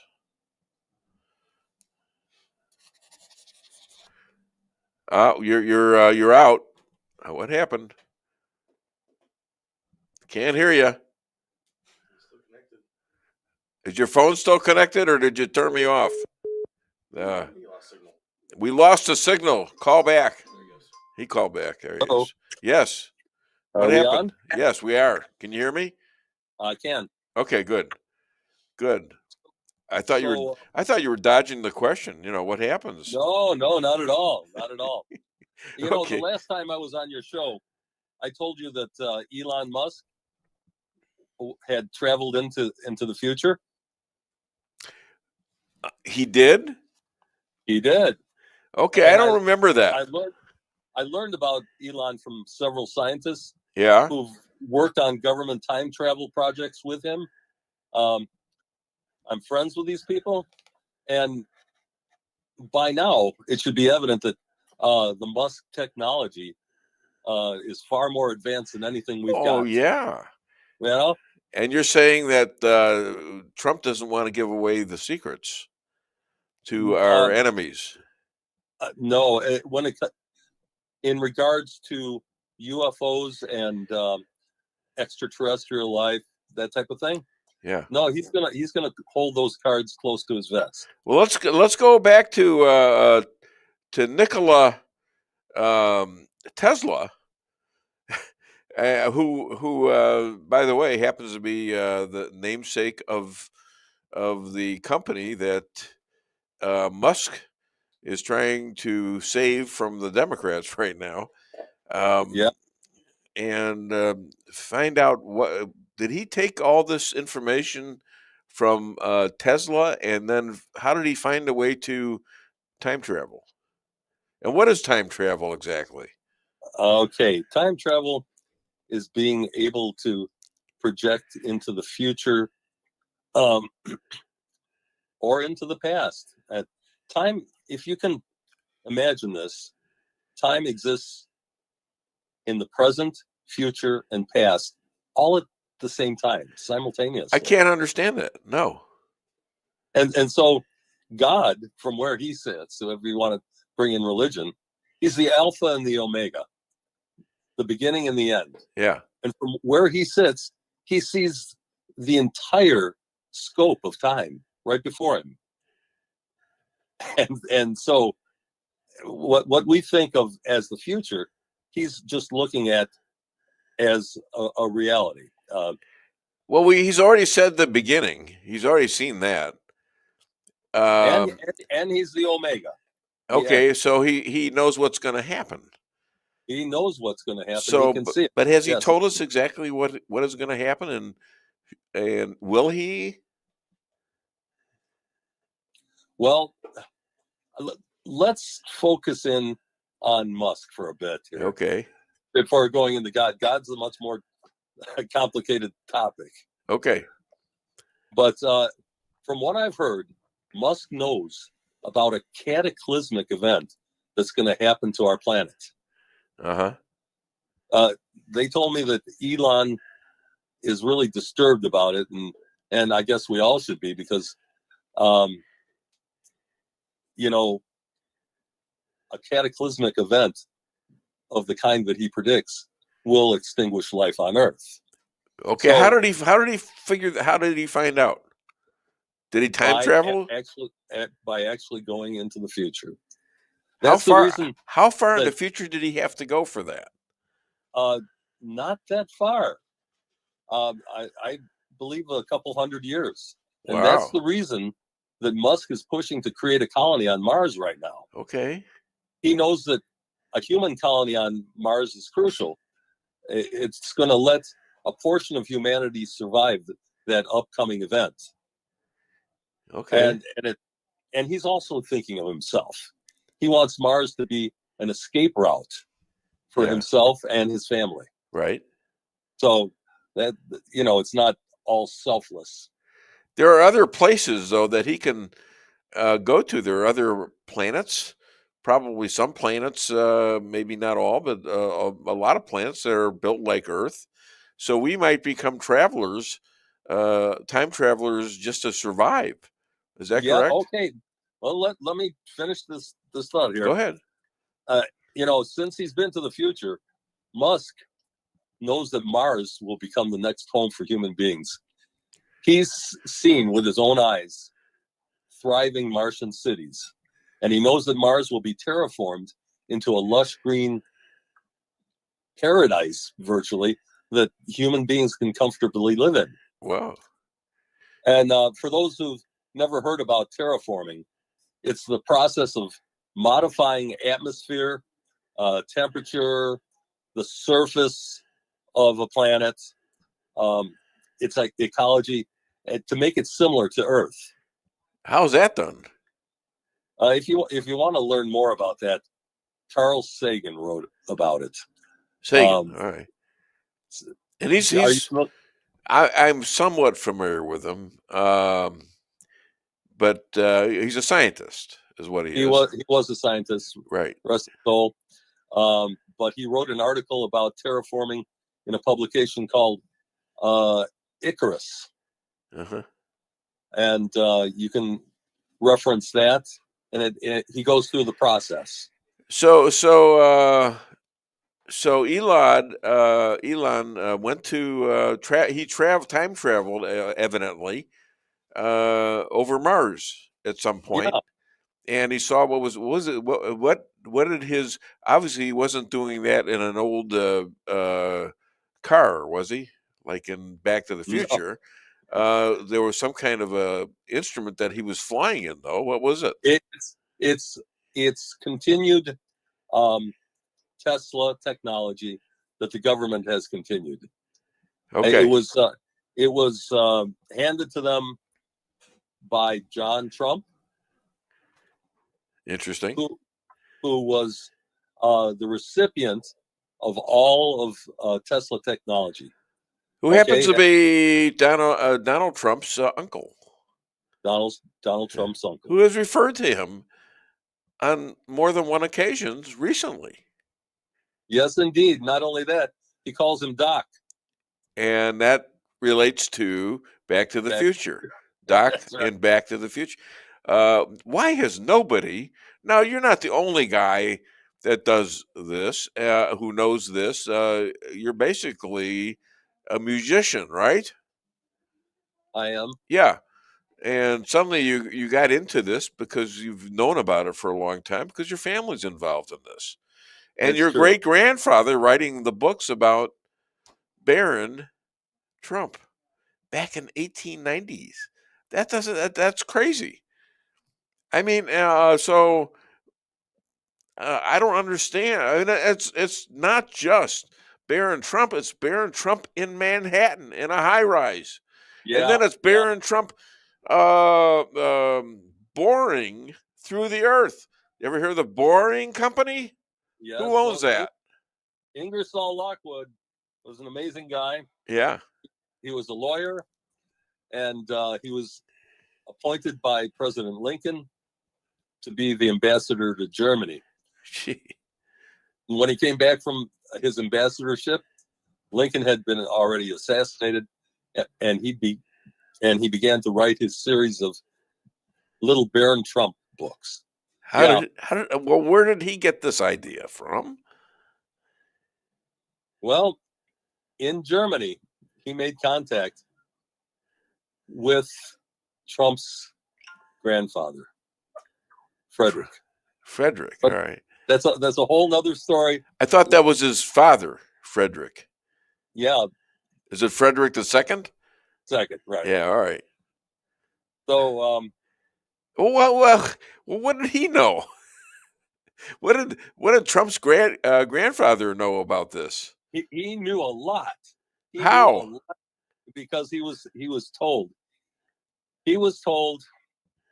Oh my God, this is such a complicated story, but there was a time travel mission to try to save Lincoln. Yeah. And it didn't work, but they gave Lincoln information to hand over to Lockwood to take to Trump's ancestors. And so when the Trumps came to the United States, they knew exactly where to go. First thing they did is they went to the Klondike region, which had the gold rush. Yeah, that's Alaska. Yeah. In case you're from. And he made his fortune over there, came back to New York, and started investing in properties that were instant hits. They became very lucrative. He knew exactly where to invest. Now you're talking about the son, not the grandfather? I'm talking about the son. You're talking about Donald? No. Yes, the son, his son. Donald's father was Fred the first, and then Fred the second. Right. Okay, right. And then Donald became a partner of his father. Yeah, but they knew exactly where to invest. It wasn't just a coincidence that they became billionaires. Yeah. But let me get back to Musk, though. All right, go ahead. Go no. Now, if Musk is successful, in getting human beings to Mars, we're going to find ourselves in the same vulnerable position that we are in right now. Right. Okay, because we're actually one cosmic or man-made event away from our own extinction. And Musk is aware of this. So he's planning to use Mars as a testing ground to create AI enhanced and genetically enhanced human beings that can survive extreme conditions in distant solar systems. He knows we have to get off of here. So we got to go. We got to go. Even Mars is subject to this. Everybody is. Oh yeah. So there has to be a lot of ways of moving around. This is Did this come as a surprise to people who were making movies about this a long time ago? Not just. No, I think they kind of keyed in on some very evident things that happen in the universe. Like the Avengers, for example, where they, you don't think there's anything there in terms of their knowledge of it? Take science fiction seriously. Take science fiction seriously. Because yeah, anything that they can think up is a possibility in our universe. Wow. Our brains are limited. Yeah. To only thoughts that are possibilities. Well, we're told it's BS, and I know it's not BS because I experienced it once in my life, and it never again. I mean, it's something that wouldn't just happen to me once.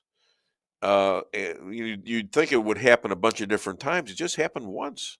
Never happened again. Never happened before, and I'll never forget that.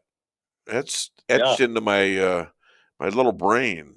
Etched in there, huh? Yeah, sure is. So, go ahead. Listen. Yeah. Musk knows that the destiny of human beings is to colonize our own galaxy, the Milky Way.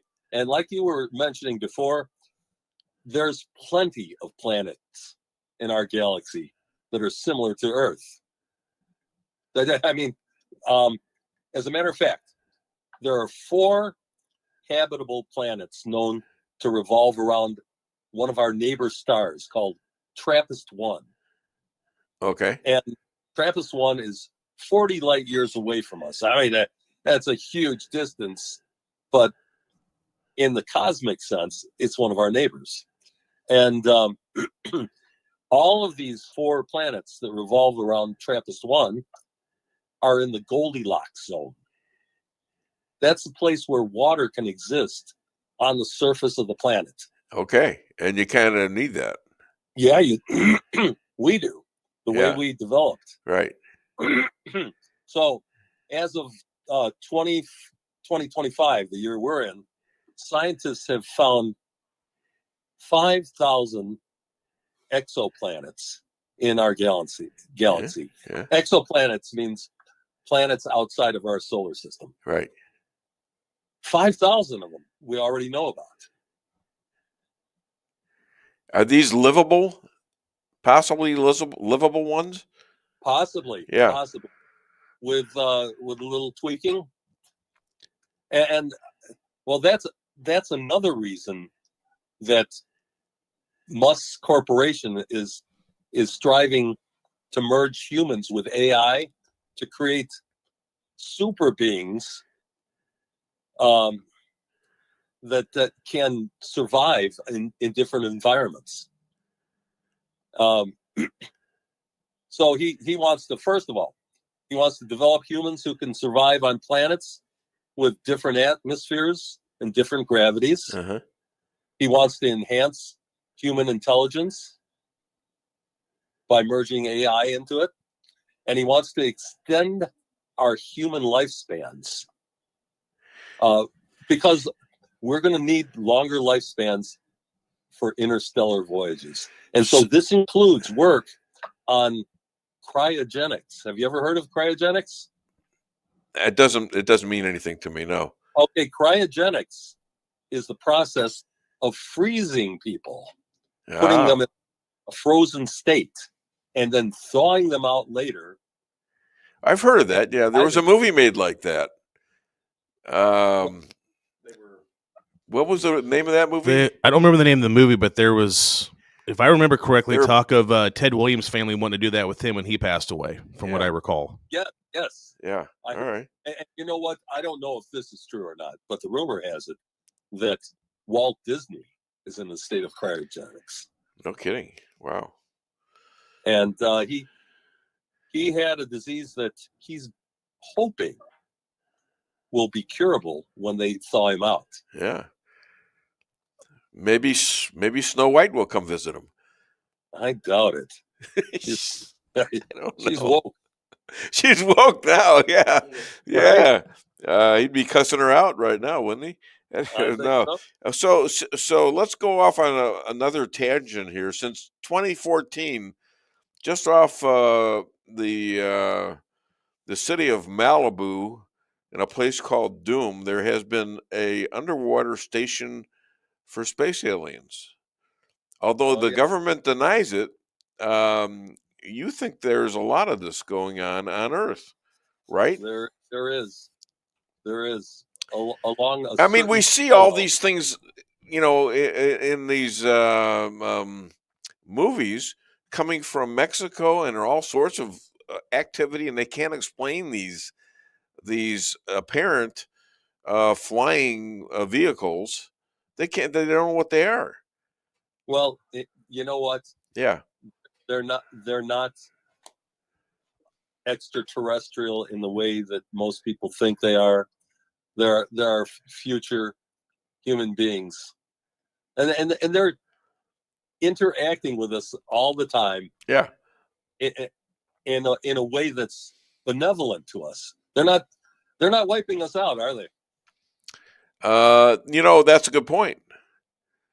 But you said at one time that there are evil. There are, and that's the future human beings have come back to protect us. Oh, okay. And so they're kind of like our.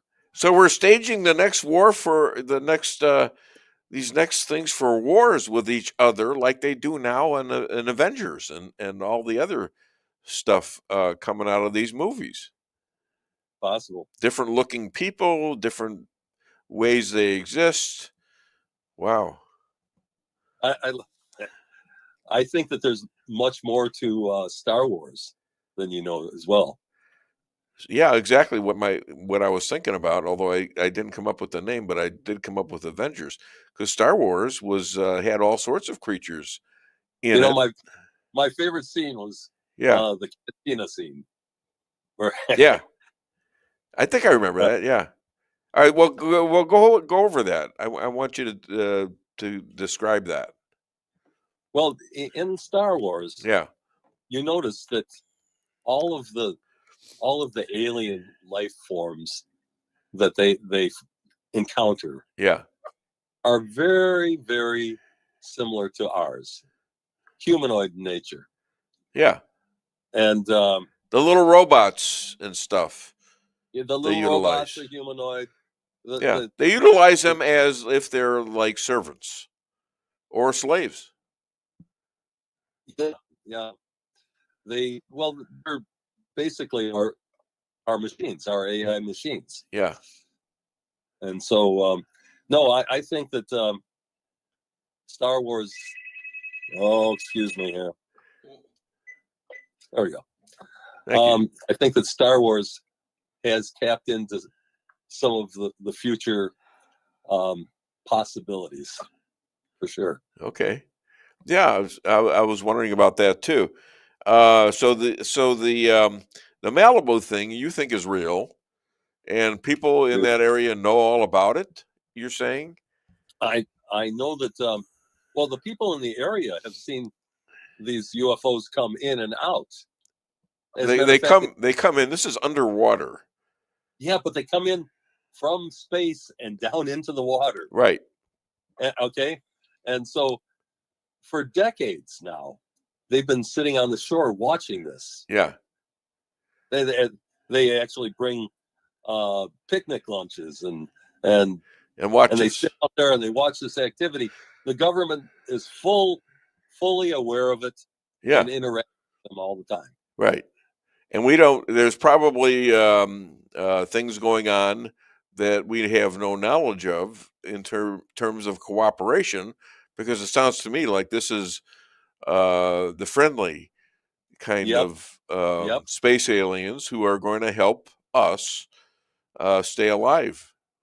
Exactly. Yeah. And that may be, getting back to our original conversation, why Trump doesn't want to divulge it. He wants to be able to keep this under wraps so that people don't get overly excited about it, or if there's governments that are unaware of it, he doesn't want to bring them into the loop. All right, listen, I got to take one more break, and I'll get you back for the last couple of minutes. Can I do that? Sounds good. All right, thanks a lot. Sure. Hang on. All right. We'll be right back with Richard C. Lockwood. Your home is your castle. You don't need unwanted hassle. Don't let those creatures move in to stay. Let us protect your investments. That's what we're all about. Plank Termite and Pest Control will save the day. Plank is locally owned and family operated right here in Rolla, a Google preferred business. Our customer service and your satisfaction is our number one goal. So call Plank today at 368-3333. Plank Termite and Pest Control will save the day.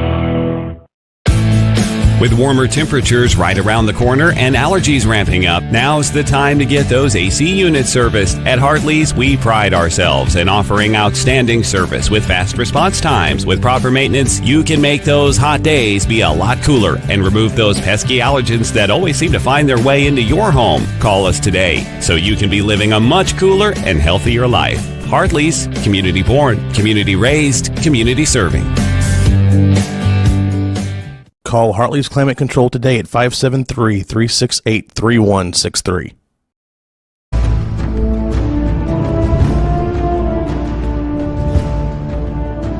Never be too coy to tell your friends and family about koi sushi and hibachi. Celebrate the best Chinese Japanese restaurant in the Midwest. Call 573-426-5551 to make a reservation or order takeout. Locally owned, 1808 North Bishop, Rolla, Missouri.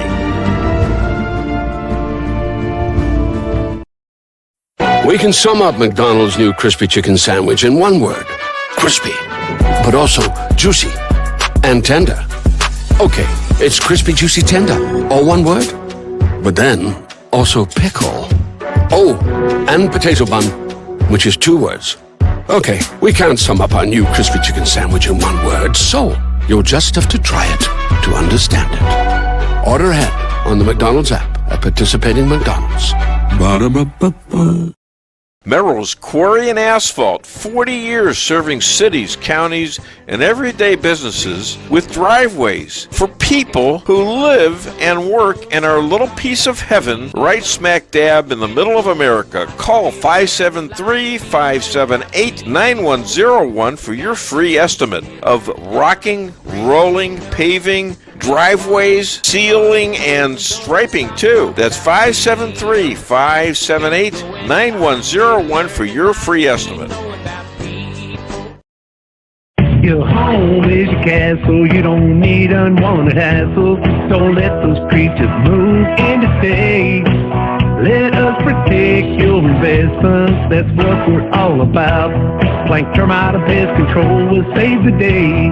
Plank is locally owned and family operated right here in Rolla, a Google preferred business. Our customer service and your satisfaction is our number one goal. So call Plank today at 368-3333. Plank Termite and Pest Control will save the day. Busy schedule? Let your locally owned Price Chopper help you save time with online shopping. It's easy. Sign up to tcmarkets.com or download our mobile app in the App Store or Google Play. Create an account and browse through the categories and choose the items you need. When you place your order, your personal shopper will get all of the items you've selected, taking the same care you would and following your notes. We offer free curbside pickup, so you don't even have to get out of your car. Start your online order today and no online shopping fee for a limited time. Go to tcmarkets.com or download our mobile app to get started. Price Chopper. Fresher savings every day.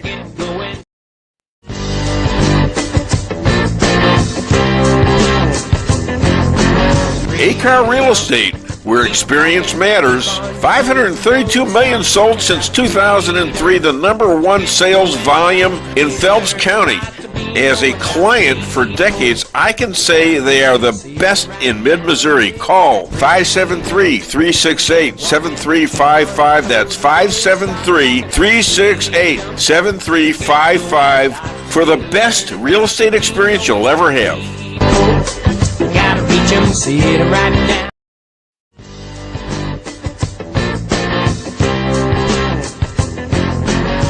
Insurance going up like crazy? Daniel and Henry Insurance is one of the largest private insurance companies in the world. Richard Boyette, 314-444-5011. He's my guy at Daniel and Henry for 10 years. Business or personal, call Richard at 314-444-5011. He's the best. At Town & Country Bank, we are committed to providing exceptional service to our customers. We do more than just provide loans for our community. We help make dreams become reality. Whether it's a new home, farm, business, or a new car, we would love the opportunity to help. Stop by one of our 2 Rolla locations and let our friendly lending team remind you how special hometown banking can be. Smart, friendly solutions.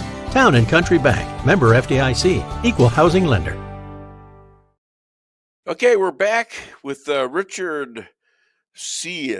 Lockwood. And so the connection to Donald Trump and Elon, was this not an accident? I don't believe it was. Okay, but he was a big liberal. Both of them were. Yeah, that's true. That's interesting. Hey, something else that I wanted to bring up while I was on the Yes, on the go show. ahead. The Jeffrey Goldberg thing. Yeah, please. I find that kind of interesting. So do I. I think one of 2 things happened. Yeah. Either there is somebody in his administration that is a leftover from the Never Trumpers. Waltz, maybe. Yeah. Who else? And the other possibility is that it was done by hackers that the Democrats hired to do this, and well, he's already admitted. See, he's already admitted to him being the one that put him on there. Waltz. Has he admitted? Yes, he has. I think you're going to see him departing very soon. Personally, I don't think he's long for the cabinet. Exactly, and he's known this guy for a long time. All right, he's But also that's the mistake that Trump made the first That's right. administration by trusting everybody. Sure. All right. Well, let's get back to this. Yeah, that's a very interesting thing because there was something to that. Okay, and now the other guys, but yeah, Trump has asked Elon to have his tech people check out how this happened, and so Elon's on it right now. I don't know, but it doesn't surprise me. I'll tell you that. Oh, yeah. So let's talk about the 37th parallel. Tell people we live in the 37th parallel here in Missouri. I think Chicago's kind of out of range. It is. Yeah. It is out of range, but there are UFO sightings almost everywhere in the nation. Sure. All right. And although they might be centered around the 37th parallel, yeah, I mean, these UFOs are able to travel everywhere, including the Arctic Circle, and you see a lot of them out there. By the way, Greenland, whether you know it or not, is a hotbed of UFO activity right now. Well, isn't that interesting? Yeah. All right. Listen, my friend, I got to go. I got my next guest looking at me, and he's a lawyer, and I got to watch out for him. His wife's a lawyer, too. So here come the lawyers. I got a third lawyer coming in a half an hour. So other than Dave Weinbaum Show, where can people find you and buy your music, let's say, or whatever it is you're selling? Well, I have a book out, The Ballad of Donald J. Trump. Yeah, show that. That's selling on Amazon and Barnes & Noble.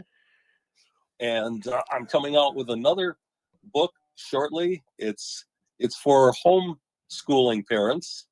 It's called A is for America. That's and cool. It promotes the special, unique quality of America. It's history, it's prominent people, and A is for America. It's going to be used by a lot of parents for their children. Great. Hey, did you hear about the fish who fixed instruments? No. Yeah, he was a piano tuner. Ladies and gentlemen, let's hear it for Richard C. Lockwood. Thank you so much. You have a great weekend, my friend. Great appearance. Okay. I appreciate it. And now we come to our next guest, and he's kind of a space alien too. And oh God, this is terrible. He's by himself. Anyways, I was going to say two of the bravest people in America withstood an invasion of their home and threats to rape the wife and murder them both by Antifa and BLM, led by then Congresswoman Cori Bush. Please welcome Mark and Pat McCloskey. Obviously, Pat is not with us today. Somebody's out there working, and it ain't him. Yeah. Well, this is kind of somebody's got to cover my rear. And by the way, yeah, you can tune a piano, but you can't tune a fish.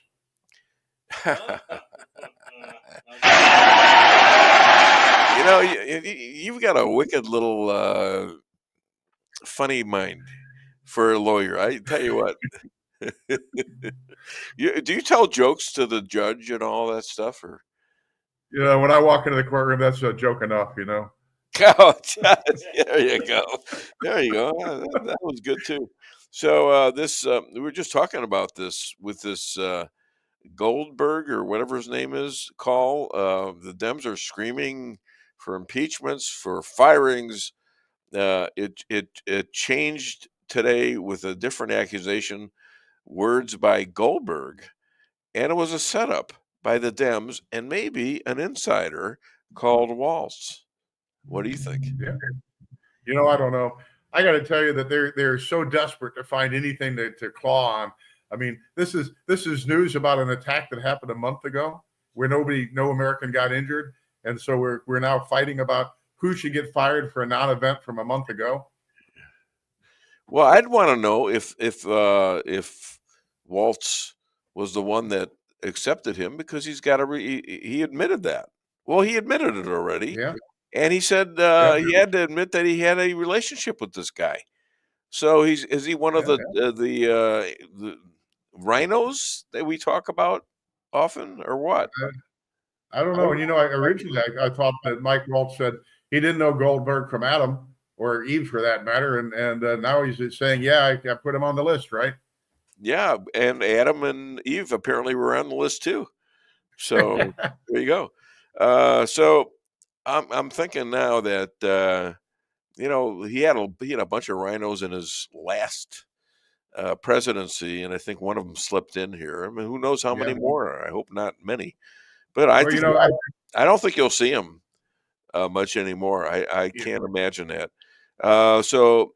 Well, at least he did an intelligent thing by withdrawing the nomination of Elise Stefanik, so that we didn't pull one more Republican out of the House. Yeah, I was going to ask you about that too. I think, and she's going along with it as if that's the right thing to do, because the whole balance of the government is based on losing one more people in the GOP mix of congressmen. They did this really stupid thing with my friend George Santos, right? Sure, he might have been alive. You know what his cameo page is called now? I don't know. On fire. I don't know, but he's on Twitter a lot, and I was listening to.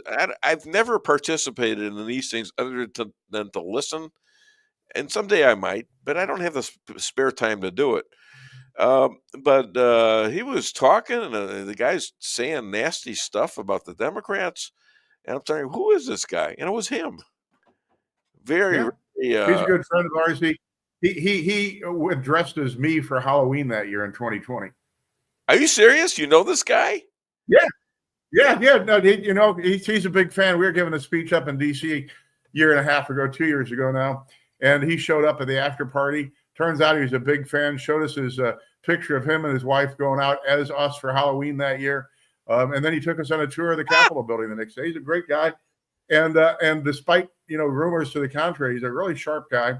He's a historian and a political history nut, and really a very nice guy. We went to his office and discussed politics for a couple of hours, and we sent him because he's got a sentencing hearing coming up soon, and so we sent him a box of cake mix with a hacksaw blade in it.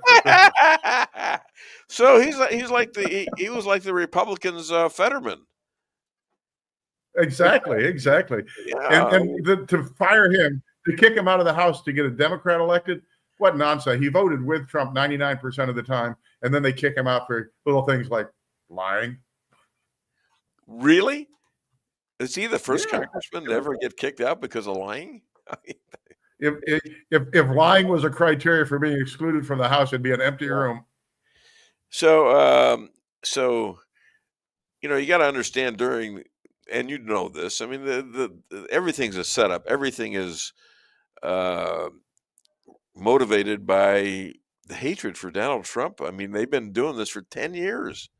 10 years. And they continue to. So everything that comes up now, I don't think many people believe him because he's proved them wrong. And now you've got Maxine Waters says that Melania must be deported because she's an illegal alien. Did you see that? I mean, you got to admit that's really funny stuff. Yeah. So I guess Trump's going to maybe Maxine should be deported. Huh? Get Maxine deported for being an illegal idiot. Yeah. Oh my God. And how do you like the new star, this Crockett woman? Oh God. You're with her? I used to think that Cori Bush was the best thing for the Republican Party because every time she opened her mouth, we got 100,000 more Republican voters. Now I think Crockett's taken over that job. Well, Crockett is she's very loose with her mouth, but she's it's so stupid it's funny, and she's exactly funny guys like Abbott, with the Mr. Hot Wheels, right? Hot Wheels, yeah. Hot Wheels is a hot mess. That's what she says, and so nasty that I don't see anybody but people who loved Kamala voting for her, and there are less people now that would have voted for Kamala than there was before, isn't there? Yeah. Making fun of paralyzed guys doesn't get you a lot of votes. No. So what do you predict for Dems who don't understand that America, about 80% of which hate them now? What don't they understand about changing their progression in digging their hole down to China? Well, and you're right, 28% approval rating, right? And they don't understand it at all. You watch Morning Joe, you watch any of these people, Rachel Maddow, and they say the problem with America is we're just too stupid. We haven't learned yet. We haven't listened to them intently enough to understand how wrong we are to like Donald Trump, how wrong we are to like our Republican form of government. And if we just paid more attention to them, we'd wise up and know that the socialism is the best thing for us, and that if you just listen to AOC and Joe Scarborough, you'll be educated enough to know you should really vote for Democrats. I think they'll probably be down to 15% by the midterms. Don't discount Bernie now. He's still in there too. Yeah. He's still plugging away. And they said they had 30,000 people to watch him and AOC. What do they pay these people, and where do they get the money? I mean, she's amazing. How many of these people are scared to death that they're going to be, especially in the 1-6 category, which you're involved in? These people got to be scared to death with what's coming up, because I'm seeing now there's a certain silence. For example, Jim what's his last name? The congressman Jordan. Yeah, Jim Jordan. Yeah. He won't mention the 1-6. Marjorie Taylor Greene, she won't mention it now. What the hell's going on with that? I don't know. When I was running for Senate, MTG and I were the only people that would regularly call the J6ers political prisoners. The rest of Congress was just dead silent, just crickets on it. And I don't know. I'm hoping that we're gonna get that turned around. The president was on Greg Kelly's show 3 nights ago now, and Greg Kelly asked him about compensation, and the president was very positive about it. We were at CPAC a month ago last Saturday. Yeah. In the front row, right, 10 feet from Donald Trump when he was giving his 90-minute address.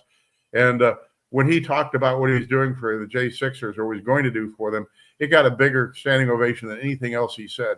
And you could see it on his face. It made a big impression on him. And so I know the president's behind us on this. The rest of Congress is just terrified that if we lose control of the White House, lose control of Congress, that there's going to be all this, retribution from the left. This is an organized a bunch of Republicans who are not commenting on one of the major issues of MAGA, this ridiculous, fraudulent, taking prisoners as hostages, basically, so they could give it up, giving them these credit for these crimes by them just saying, okay, yeah, I'm guilty. And just to get out. Yeah. Well, look, he pleaded guilty. How are you going to fight that one? Yeah. Well, here, and yet I've talked to hundreds of these folks now, and so they'll come out and imagine this. Imagine you're charged with just trespassing, right? Imagine I've got a sign out here in my front yard that says no trespassing. You step off the sidewalk into my property. Do you think you'd get anybody in the city of St. Louis to arrest you for that under any circumstances? The 350 to 500 people that broke down my gate and came into my neighborhood to try to kill me and burn down my house, not a single one of them got arrested. Yeah. January 6th defendants, if all they were charged with was misdemeanor trespass, 35 FBI officers show up in their front yard, kick in their doors, flashbang their houses, haul them all out in handcuffs, make themselves, their wives, their kids all stand out in the snow while the FBI went in, ransacked their houses.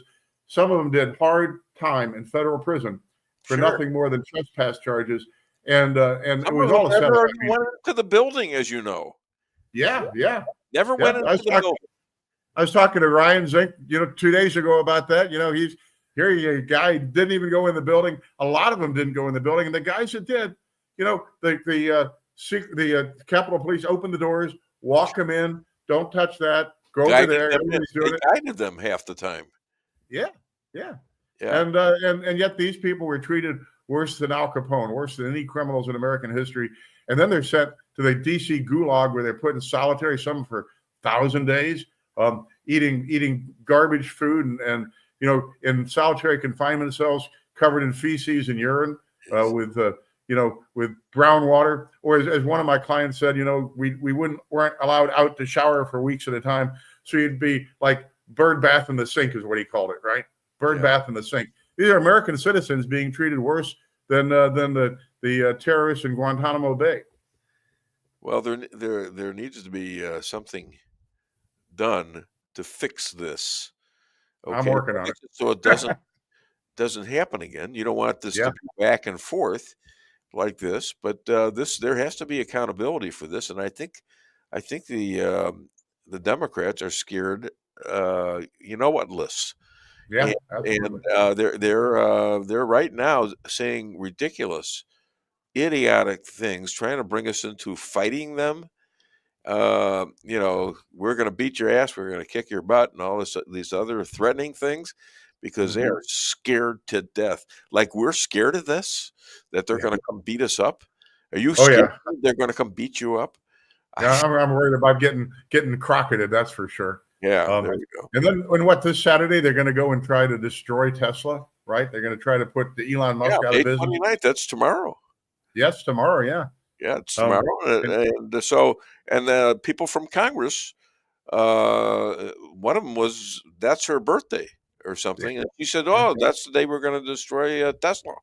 Yeah, it's kind of like, isn't that a crime? Well, my wife and I have been talking about that since she said that. Yes, that's a crime. They should have arrested her that day, right? And let her defend herself. I mean, if she was a January 6th person that just walked by the Capitol building, she'd get 28 years in prison. But as a congresswoman calling for the death of a cabinet level official, and she doesn't get arrested, the Republicans are no offense, my fellow Republicans, you're a bunch of gosh darn weenies if you're afraid to arrest people that threaten people's lives while they put you in prison for years. That's my question. I questioned a lot the rabbi today, for example, about what's going on and how it came about that they had, like 17 ceasefires over 20 years.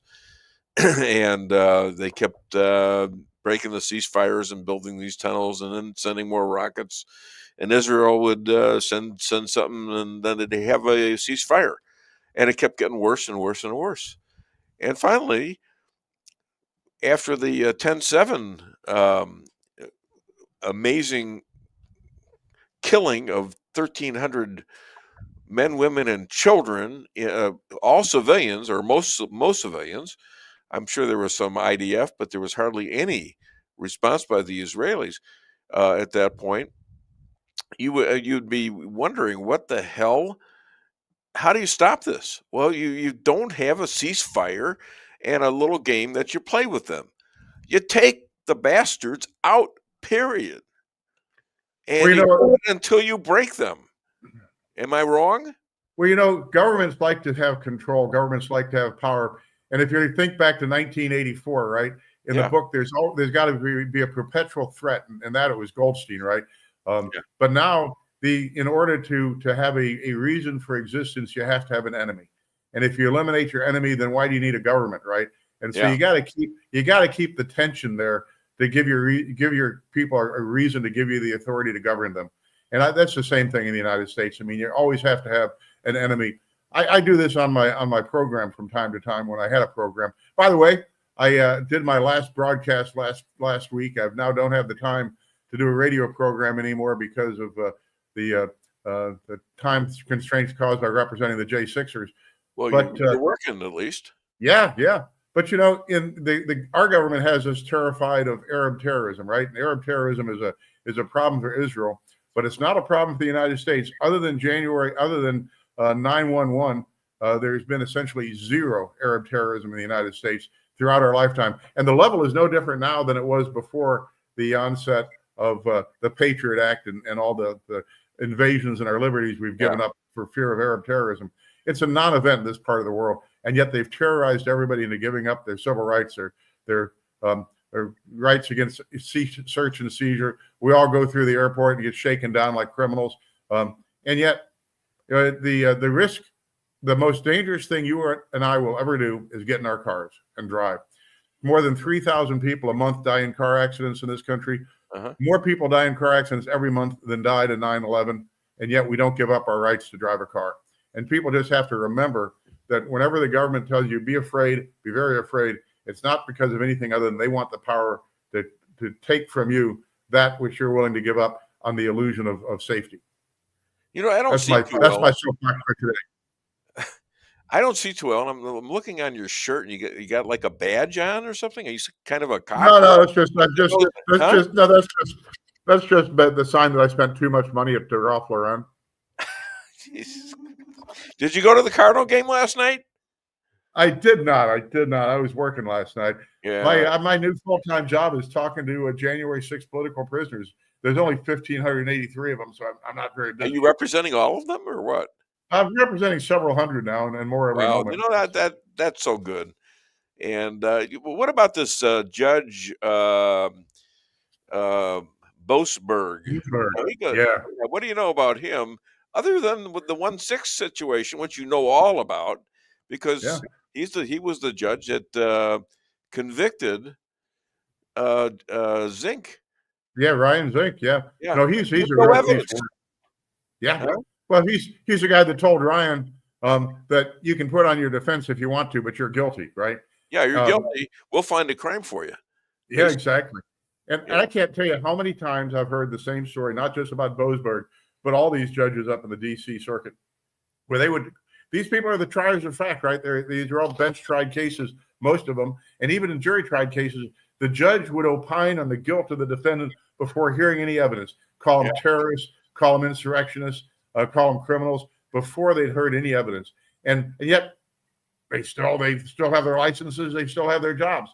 I mean, that is unheard of in American jurisprudence. Well, can you sue a judge? You know, here's it doesn't matter because they're going to drop it anyways. Sort of like they have absolute immunity. The only thing you can do with a federal judge is impeach them, just like the president. But here's the thing, right? The Constitution of the United States says that the judiciary of the United States will be vested in one Supreme Court and such other inferior courts as Congress may from time to time establish. Everything other than the Supreme Court is at the absolute will of Congress. Congress can eliminate all the federal judges if they want to. They serve at the pleasure of the House of Representatives and the Senate. So we can solve this problem. Josh Hawley, our senior senator here, has introduced legislation to eliminate the federal court's power to issue blanket subpoenas for the entire country. They should only be allowed to adjudicate the case in front of them and not the entire country's cases. And I think that's legitimate. I think it ought to pass. Will it pass with the Democrat Senate? The Democrats in the Senate? I don't know. Well, do you need 60 for that one, or is that a 51? I think that's a 60 vote. But here's what I've said since I was in high school. Right? Yeah. You should never give yourself the power that you would not want to give your worst enemy, and that's the problem with the federal courts. I mean, they now think each federal judge, like Bosberg, thinks he's president of the United States. Well, let's talk about John Roberts, who objected when Trump said he wanted to impeach Judge Bosberg. Yeah. And he objected. Is there something wrong with this guy? Is it something about the Epstein list that he might be on? Serious? I'm dead serious about it. I know. We'd like to see that list. Here's the thing, though. Judges, well, I call it federal judge-itis, right? As soon as you become a federal judge, you believe you're God. And I always tell this story. There was a guy who was a state court judge in Illinois. He gets elevated to the federal bench. We've got a case. What's his name, by the way? I'm not going to issue any names here. I like to keep practicing law. I had a guy that went to school with that became one of these liberal judges. So we got a case that's going to go to trial on Monday, right? The defendant on Friday afternoon dismisses the case, and the judge lets him do it. And under federal rules, you can't do that. You have to have a hearing. We're entitled to get our costs paid, all that kind of stuff. So I call up this guy. He's been a federal judge for 4 days. And I said, I know Judge Steele's only been a judge for 4 days. Oh, I said his name. I'm good at this. Let me tell you. You want to get something out of somebody that doesn't want to say anything? There you go. You come to him. You come to me. Yeah, there you go. So I said, and in state court you can do this, but remind the judge that in federal court he can't do this. Phone goes dead for about a minute and a half. Clerk comes back on and says, Judge said if he said it, it's the law, and if you don't like it, appeal it. Yeah. 4 days to get federal judge-itis. Now, did you appeal it? No, it would have cost more to appeal than the cost that we had involved. Yeah, but that's another fun one. Another federal judge said he used to be my boss, and then he becomes a federal judge. And we had once again just a few days on the federal bench, and I'm out and I'm on vacation in California. I'm calling from a payphone at the Palace Hotel in San Francisco, and the judge gets me on the phone, and because I filed a notice for continuance because I couldn't be there next Monday. I was in California. The judge says exactly this to me. Until you get that call from the president, I'm the only judge in this telephone call, and I'm the only one that can authorize a continuance of the case. And I go, all right. No, the president hasn't given me that call, but you still ought to be a human being, even though you're now a federal judge. You said that to him? No, I said that to me. Otherwise, I'd still be in jail. You said it to yourself. I was going to say, boy, you're a tough little guy. I tell you what, you're a tough guy. Apparently not as tough as I thought, though. I don't know. Yeah, we see that all the time. One time I had, remember, he was the head of the Supreme Court of Missouri, and he was my lawyer before that. He came in and testified for me in a case and I can't remember his name right now. I wish I could, but he was a witness because he had drawn up my prenup for this situation. I think my wife's ears are going to come up on this, but she's sitting right next to me. But they put him on the stand, and you think, really interesting because he's the head of the Supreme Court of Missouri, and I mean the guy was a real intellect too, and he was a conservative. He was good friends with Mel Blount. And so he got on there and started asking questions. He says, well, I don't know. I can't remember. And it was like a lot of ahs, a lot of uhs and stuff like that. And then, the judge got dressed up for this. I mean, really washed his robes and whatever else they wear. I'm sure he was wearing clean underwear too. And so he after they dismiss him, he comes over to me and gives me a big hug in front of the judge and everybody else on the other side. that was great. Dwayne was his name. Dwayne, and I can't remember the last name. Damn. Yeah, we were at his daughter's wedding. Yeah. Yeah. Oh, you were at his daughter's wedding? Yeah, yeah. Okay. Yeah. I guess I wasn't invited after that. I don't know. What are you gonna do? What are you gonna do? All right, my friend. Other than the Dave Weinbaum Show, where can people find and hire you and Patricia? Well, the law firm is McCloskeYlaw.com. Phone number is 314-721-4000. I'm at X at McCloskey USA. I'm on Facebook at McCloskey Mo. And I'm no longer on Real Talk STL because I put my radio program on hiatus until I get done representing all the J6 political prisoners. Was that Tracy Ellis? No, that's the other one. That's News Talk STL is my station. Real Talk is yours. Yeah, I was advertising the competition there for a second. Yeah, there you go. That's no problem. All right, I don't care. I was going to be a ninja, but I didn't have the nunchucks. What you just said. And speaking about nunchucks, come on in. There's nobody here. Come here. No, I want you to see this guy. Get your butt in here, for God's sake. What are you doing? Bill, get over here. This guy's leaving right now. Just say goodbye to him. This is Bill Hardwick. Hi, Bill. How you doing? And do you know him? Oh, yeah. State rep. You know him. All right. Oh, God, yes. All right, now you can go. All right. Bye, Bill. Bye, Dave. Bye, JP. What's up, Mark? How are you doing? Great to see you. All right, keep up the good work, will you? All right. Absolutely. If you need Take care, Bill. Take care, Dave. A junior lawyer, give me a call. I'm cheap. Anyways, my ladies and gentlemen, I'm sorry. I'm kind of rushing it today. It's tough. First of all, this gentleman is a Iraq war platoon leader. He's a lawyer, college professor, a Missouri state representative. He's a philosopher. Please welcome all the way from Waynesville, Missouri, Bill Hardwick. All right, that's it. You're done. Okay, I'll be right back. Give me 30 seconds. Yeah, he's going to get his coffee. Somebody get his damn coffee, will you? For God's sakes. I know. Okay. Just black. Do you want to get a sandwich or something here? Or? Do you have sandwiches? Just thank you for your hospitality. I kind of insulted him last week. Me? You? Yes, you. Oh, no. Well, I had this thing where I was pitting you and Mayhew, who want to do my show someday when me and my wife go away or something like that on a trip. And I pitted this as some kind of a competition. Okay. And so I guess I didn't tell you that, did I? I don't feel like I was in competition with anybody. No. And I'll tell you why I disagree with that, because he comes in 40 minutes early. He's sitting over there and he's writing stuff down and blah, blah. And he's kind of well dressed and all that. Right. And I knew you told me that you were going to clean up stuff from the tornadoes we had here. That's one of the reasons why we did it after Friday, because we hit your show that morning. That's one of the reasons why we scheduled it that time. Yeah. And so finally, I was interviewing Chris Adamo at the time, right? And he's just sitting there over there, like, and he's just ignoring me. So finally I says, get your butt over here. I said other word than butt, but I said, get your butt over here and sit down.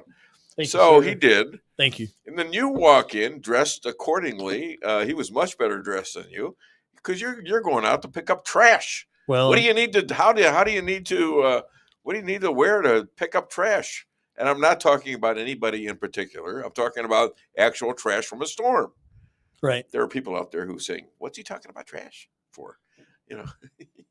I thought it was a good show. We talked about a lot of. I thought it was a great show. It was funnier stuff. than hell. It was funny. It was funny. Yeah.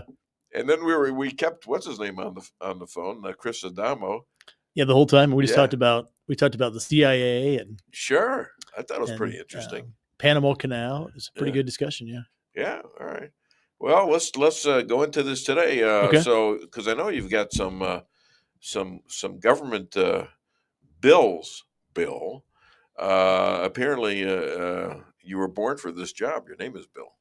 So tell us about the bills you're doing, Bill. So the House voted out. The House of Representatives of Missouri voted out a couple of bills this week. One that wasn't my bill, but I spoke on it, was the Infant Born Alive Protection Act. We third read that yesterday. What's that? That bill says that if there's a baby and the baby's born, or there's an attempted abortion, and the baby survives the abortion, so the baby outside the womb, right, in the care of the doctor, that bill says then you can't kill the baby.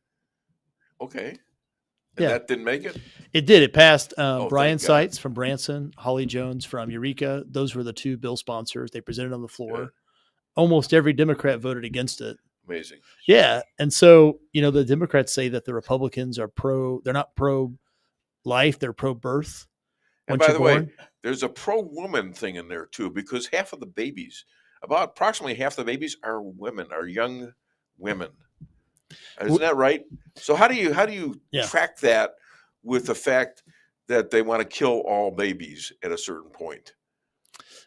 That's right. They're male and female babies. Right. And my position's always been there's two patients. The mother's a patient and the baby's a patient. Right. It doesn't mean that we don't want the health of the mother protected. Right. Or that's not a life that we want to protect too. It just means that we recognize that there are two human lives there and they both need to be protected. Exactly. So that's kind of the point of it. But the Democrats say that we're pro-birth. That was a bill that was after birth. And they still didn't vote to say that you can't kill a baby at that point. Yeah. And it kind of you got to use that. You got to tell everybody about this. I'm glad you're telling it how here. far the Democrat Party has gone on the issue of abortion, that even at the bill like that, which, I thought more Democrats would vote for we presented. How could you vote against that? I mean, how can you? Everybody that I know of that's living were born at one time, and everybody's mother had their choice. Yeah, we're all survivors. That's why we're here right now. Survivors. Yeah, and these people who get up there and promote the abortions. What you were in a womb at one time with a mother that had a choice, didn't you? And your mother gave you life. And if it was so easy for you to be aborted, why do you fight? Why do little babies fight in the womb when they start getting poked around? The twins or respond to music or to the sound of their parents talking to them or reading to them. Do you have that? Why don't you find that bit? Yeah, okay. I want to play this. This is always something to play with, and I hope Joe Dalton is listening. Yeah, I know I got a phone call. I got to call him. But I'm sorry about the problem with the phone yesterday. How many times did I call you? And my phone I left it here, and somehow it didn't get back to me until what was it? 2 something. Oh, it's no big deal. What was it? It was later than that. No, it was before then. Okay. Yeah. Whatever. Oh, there it is. Just let me share the screen now. All right. Good. Now,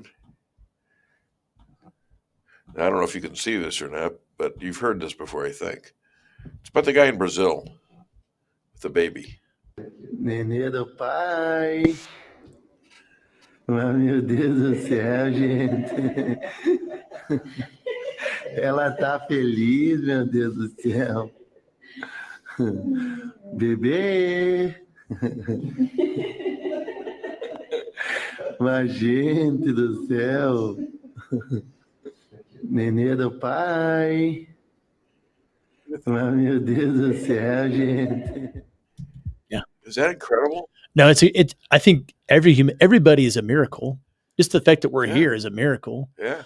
The baby is a miracle. Yeah.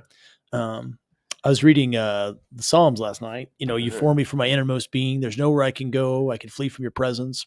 The darkness is not dark to you. And I read it, and it made me think. God sees everything. Sure. Sees every part of you. Sure. Sees your whole life. And and loved us and gave us value and gave us life. Yeah. So I think that life is the number one issue of the Republican Party. And we've got to do things like the Infant Born Life Protection Act, and we've got to do. You got to make it vocal. You got to get it out there. We are just like this. We are right now. That's what we're doing right now. And Holly Jones, thank you to the House for passing HB 119 and 195. Yeah, those are the Holly Infant Born Jones. Life Protection Act bills. Yeah, and we've got to repeal Amendment 3 too. That needs to be a priority that we have. You got to repeal on Amendment 3. Well, we're working on repeal and replace, and I think that that's part of the discussion we're having around the House. The Speaker had a press conference yesterday where he said it'll come to the floor probably after we do the budget, and we'll debate replacing Amendment 3 with something that's pro-life and something that we think that's pro-life that'll pass the ballot. How come we have all these outside people contributing to these causes that have nothing to do with Missouri, that live in other states? Why is that legal? It's legal for somebody to donate out of a different state. We just passed a bill. We had a bill this week that curtailed foreign donations and foreign interference outside the United States. I mean, foreign in our Missouri elections. But if you had an aunt or something that lived in Tennessee and she wrote you $100 check, that's probably should be legal. That's probably okay. And it's hard to parse that in terms of First Amendment between other groups too. But you can get donations from outside the state, but you have to disclose anything over $100. You have to disclose on your $100 okay. Yeah. But so some lawyer. So how do they get thousands and thousands of dollars from these lawyers that represent other people that contribute to the state for things that most of us don't want? But they might have in their state, which might be a blue state. It's not so I think you should be able to give money to things you believe in, even if I disagree with what you believe in. That's okay for you to support that. It's part of freedom. I believe in this cause. I want to donate money to it. I think that the bigger question is, why don't we have more people in Missouri who are donating money, supporting our pregnancy resource centers, who are standing up and speaking, who are going to wherever public forum they're in and speaking out for life? That's the question. And I think that when 2026 comes around, the next time the voters have a chance to have a primary general election, there'll be another abortion question on the ballot. And we'll have another chance at whether or not we want abortion on demand to be in the Missouri Constitution, which we have now. And so my goal is for us to have us to be a pro-life state. I think the legislature should regulate abortion, licensures, clinics, stuff like that. Yeah. I think that we should put the most pro-life thing on the ballot that we can pass, and something that allows us to go to our goal, which is having no abortion in Missouri. No abortions, exceptions. Okay, I'll talk through that. Usually people don't ask me that directly, but I'll tell you how I feel about that. They don't ask you directly? Usually people don't ask you about exceptions for rape and incest. Well, obviously it needs to be discussed. I don't rape, possible damage to the woman and the baby if the baby's born. I mean, whatever. So why don't we talk through it? Doesn't happen very often. No, I'll talk through my policy viewpoint on it. Go ahead. I've asked, my daughter one time, I was asking her about it. She talked about it because she talks about it in school. Yeah. And she said, why would you penalize the baby? Why would you hurt the baby over something else somebody has done evil? And I think that there's still a baby there. I think that it is more and more morally complicated though when a woman didn't decide to have that situation, but I still think there's a human life. Yeah. I think that one reason why an exception for rape is difficult legally is because we have a legal exception for rape, and the woman, and I say woman, right? The Democrats don't say woman anymore. And the Amendment 3 doesn't say woman; it says person or birthing person. But I think I say woman. Yeah, it's a mother. I say mother, which and I'll make one more point before I continue the point on rape. If there's not another human there, Why do we call her a mother? Why do we say she's an expected mother if there's not a life there, right? So, so if she goes to the doctor and you say, yeah, I would like the abortion, and there's an exception for rape. Now the doctor has to analyze whether or not a person was raped, whether it was non-consensual sexual interaction, and a doctor's not really qualified to do that. And you don't really want to put women in the situation where they have to prove a legal matter to a doctor, and you don't want a doctor to be put in a situation where somebody can make a legal assertion that I did not consent, and that gives me a ability for medical care, right? Because whether or not there was forcible, non-consensual, sexual activity is a different question than whether or not you need medical care. There's a medical necessity. So I don't think doctors should be in that situation. I think that rape should be it's an 8th felony. I think you should go to prison for life for it, right? We should strictly prosecute people who have harmed women in that way, for sure. Right. And they should go to prison. There should be due process for people who are falsely accused as well. And the question that a doctor should ask when you go to the doctor is they follow a Hippocratic oath to do no harm to two patients, in my mind. So a lot of times the Democrats have this hypothetical about, and I'm talking, this is the things that these are unpleasant things to talk about, but you're asking what the law ought to be. So here's kind of the discussion that we're having. Sure. When there's maybe a young woman who's a victim of rape and they're a very young child. Well, I think there could be medical exceptions in that situation where there is a mother who is a victim and whose life is in danger, right, in that situation. But that should be a medical analysis that a doctor makes. That doesn't mean I think it's okay to abort a baby, and it doesn't mean I generally don't support exceptions for rape in the law for that reason, right? I think it should be a medical analysis a doctor makes about, is the life of the mother in danger? Is the baby in danger? You say that the doctors aren't qualified to do this. Doctors are not qualified to ascertain whether or not a person was raped. Okay. That's not a medical analysis for So doctor. anybody can come in and say they were raped. Any woman could come in and say they were raped. And that baby's gone. That's the difficulty and I recognize that if you poll the public in general, you say, should there be exceptions for rape and incest? And that polls very high. Well, I'm not judging on it. I'm just saying what the facts are. Yeah, that poll, I mean, I have to think about that. People that have turned out to be great were the subjects of people that whose mother was raped. Yes. No, that's right. I'm saying the public, if you pose that question to the public, it polls high. That's not my position, though. My position's probably more pro-life than the general public's position. Oh, sure. But I'm just also trying to articulate why the public may like those exceptions in the abstract. But in practicality, a law that has those exceptions is kind of a difficult law, right? It's difficult to say, doctor, analyze this. So, do you have any questions you would like to ask? Okay. So let's see here. Do you want to talk a little bit about the judge here who's trying to shut down our president? Yeah. Bosberg. Yeah. Yeah. What I want to talk about is that it seemed like the judiciary has rallied behind the idea.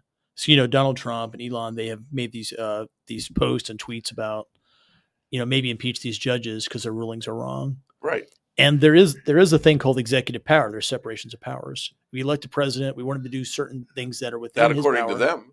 Well, according to the Constitution. Right. The Constitution says the president shall take care that the laws are faithfully enforced, right? Now, is this a 1798 ruling or what?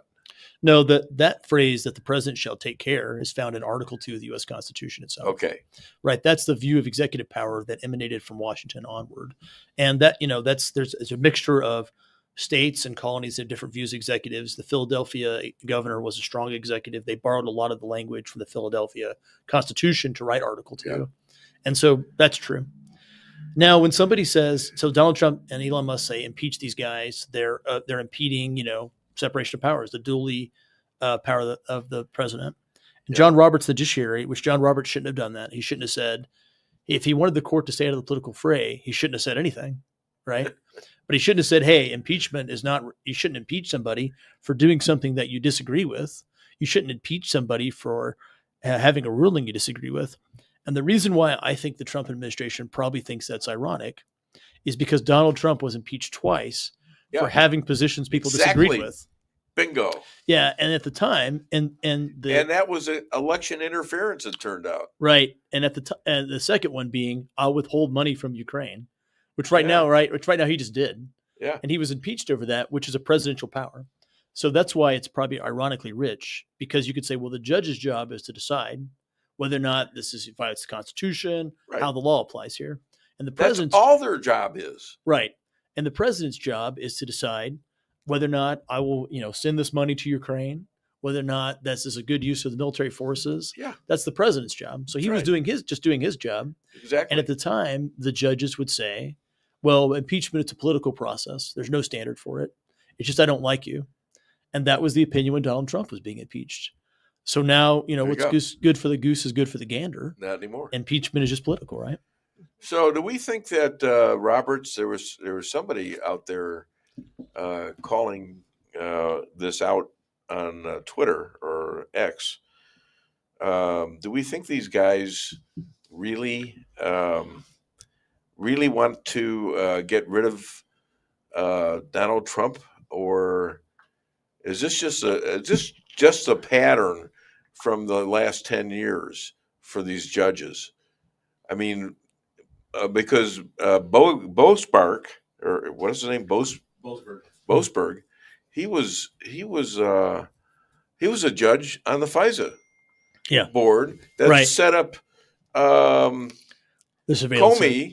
Comey to go investigate Trump on his own. Right. He actually let him do it. He also was influential with the Cooey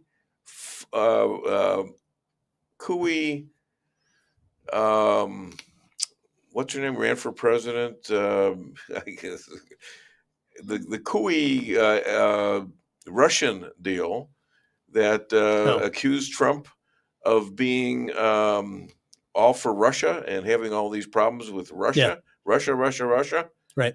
Yeah, Hillary.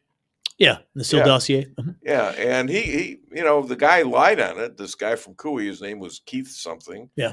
And he lied about something. The judge let him go, basically, with a slap on the wrist.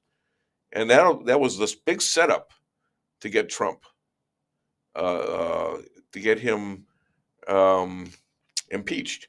And they did that. They impeached him for it. Yeah. I think so. When Donald Trump came in 2017, he was elected in 2016, inaugurated in 2017. Yeah. I think he was planning on just being a regular president in a lot of ways. But then everything was thrown at him. The DOJ was undermining him, and then everybody went to all these courts, forum shopping the judge that you want to issue an injunction for any of his actions. Yeah, I think this time the Democrats don't exactly know what to do because they're a little bit in shell shock that he won again like that so well, and they're also in kind of shell shock that he took over the federal government so expeditiously. Yeah, but I also think that so now it's like, okay, one of the things we know we can do is we can try to find these judges who will file injunctions and stop the actions that we don't like. But the DOJ is so uniformly now built into the intent of the president, right? Mm-hmm. Like you see Pam Bondi telling federal judges, yeah, nice try, good try it, right? That I just don't think that the word strategy is going to work as well.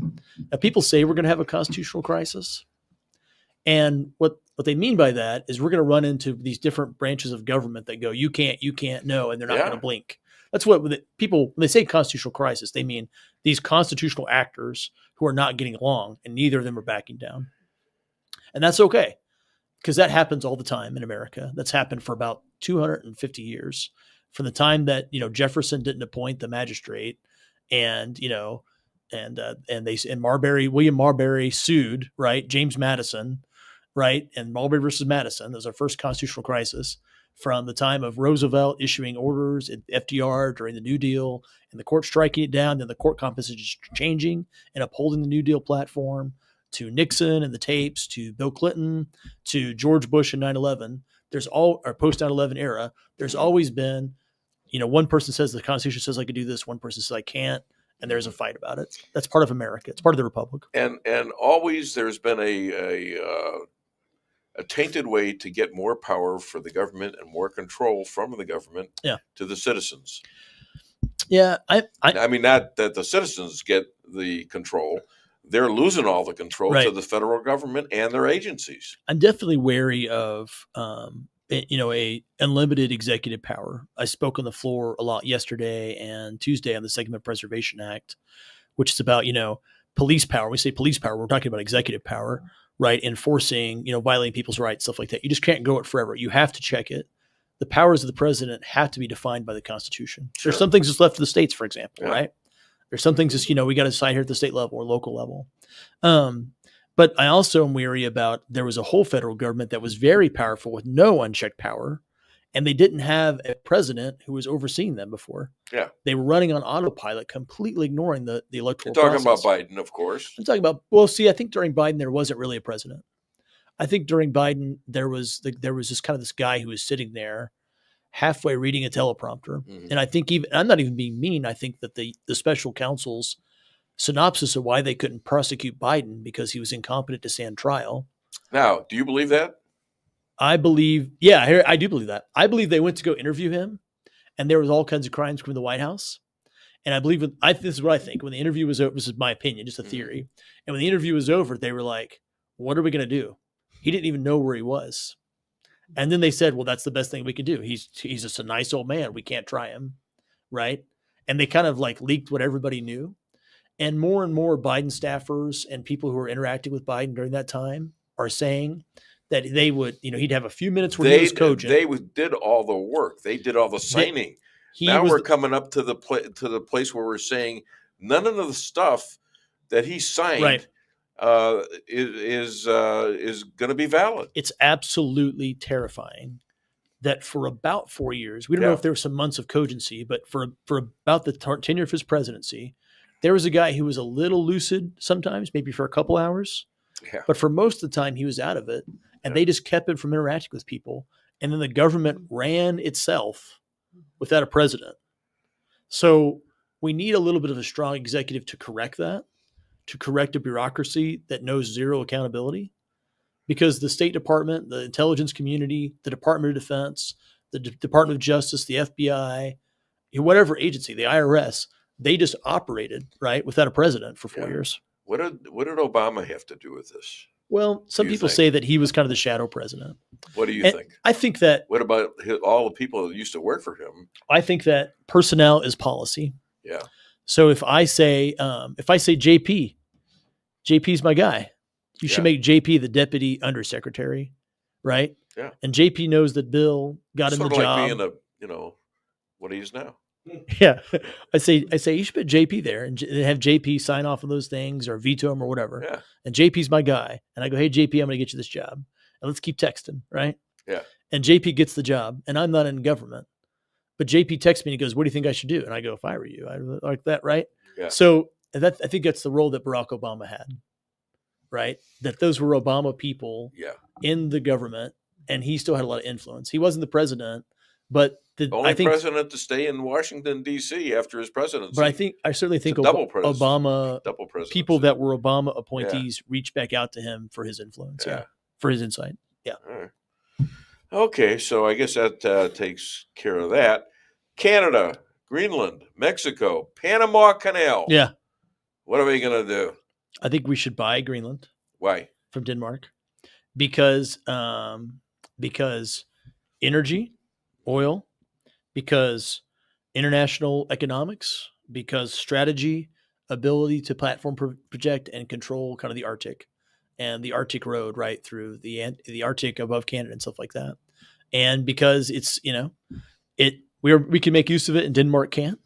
And I think we should go ahead and buy Greenland. I think it's a good idea strategically. I think the way Greenberg became a Denmark asset was a long time ago in the Middle Ages. some Denmark guy was making noises that he wanted to be king. He was sort of like a revolutionary, and they kicked him out and they sent him to Greenland. And that's where the land came from. But they kept ownership of it.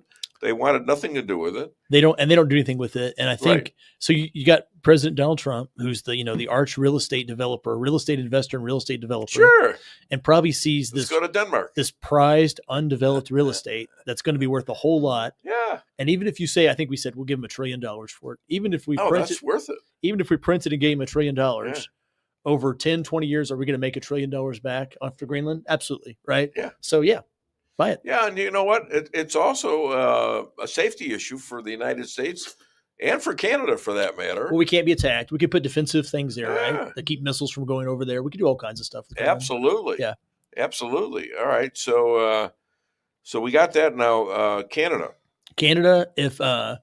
So I came on the show earlier and I thought, man, Justin Trudeau leaving is going to be an opportunity, but it seems like Canada is going to replace him with another statist, right? A liberal statist that might be punish worse. us. Yeah, because the reason why Trudeau was a terrible prime minister. The reason why he was okay is because he was so easily make funnable, because he was kind of adult, right? Yeah. Like Trudeau had like all those pictures of him in like weird costumes, and he acted kind of goofy, so we could be like, this is the face of liberalism, goofy, right? Yeah, goofy. But so if Trudeau's placed with somebody who's cunning, who's more Putin-esque in their executive style, but has his same policies, that might be a dangerous formulation for the United States. So I don't know. I do think that, if British Columbia wanted to become a U.S. territory or something that was on the table, we should entertain that. But you can't take another country's territory except by force or by consent. So we should just see or by tariff. You don't have to pay them all this money to protect them. Yeah. You don't have to give them billions and billions of dollars that they're not sharing with us. I agree with his generally with his concept of these tariffs. Yeah, because I think so too. We're getting screwed, and I think he's made his case for that. So I still have some people on Facebook who says they said tariffs are fascist because it's what Germany did in the Third Reich. So before World War II, everybody has to remember every country imposed tariffs. And America mainly imposed tariffs instead of having an income tax. Right? Yeah. Income tax, early 19-teens or whatever. Maybe we're going back to that, I hope. But previous to that, like America raised revenue through tariffs, and other countries did too. So the reason why tariffs are frowned upon now is because after World War II, we instituted what's called the Bretton Woods economic system. And Bretton Woods strongly encouraged there to be no political borders between countries, and we had free trade. And that's what gave us way to like these strong alliances that we eventually hope would help us keep the USSR from expanding. But sorry, the whole time. All right, quickly. Panama Canal. We'll skip Mexico. Yeah, we'll do Panama Canal. Hey, we got the Gulf anyways. It's the American Gulf now. Panama? Yes? No? Maybe? We should have control of the Panama Canal. So other than Dave Weinbaum Show, where can people find and hire you as a lawyer and contribute to your campaigns? I've got I'm a lawyer, have a website as a lawyer. I'm on Facebook for my campaign. And then I've got a house website for my official side of the house. So, whoa. A lot of LLCs, is that right? Yeah. I was a brewmaster until they found me crying in my beer. Okay. So that's it. Funny. Man. Why do we... It's got crickets. Why'd you save that one to the end? I did. Well, okay, now I got a minute to make up for it. Oh. If a baker marries his sister, okay, not better. Is he inbred twice? Not better. I've got this book of Star Wars. Come on. Yeah, that one. Yes. I got these Star Wars dad jokes. I don't really know anything about Star Wars, but I'll bring the book in. Oh, okay. And maybe we could share that one. Yeah. Yeah. Well, I make these up. Okay, come on. You're kidding. No, I'm not kidding. See what I did? Thanks. No, you're pretty funny. Yeah, there you go. All right. After that false, he had to really dig deep to say that. I can tell you that. But he's a good friend of us, and he's a good friend to everyone in Missouri. And I hope you listen to this guy because he's a sharp guy, and I appreciate him. I'm sure my lovely bride appreciates him. Lisa, it's good talking to you. Yes. Yeah. All right. Well, this has been fun. We'll be back next week for another edition of the Dave Weinbaum Show. Have a great, great weekend.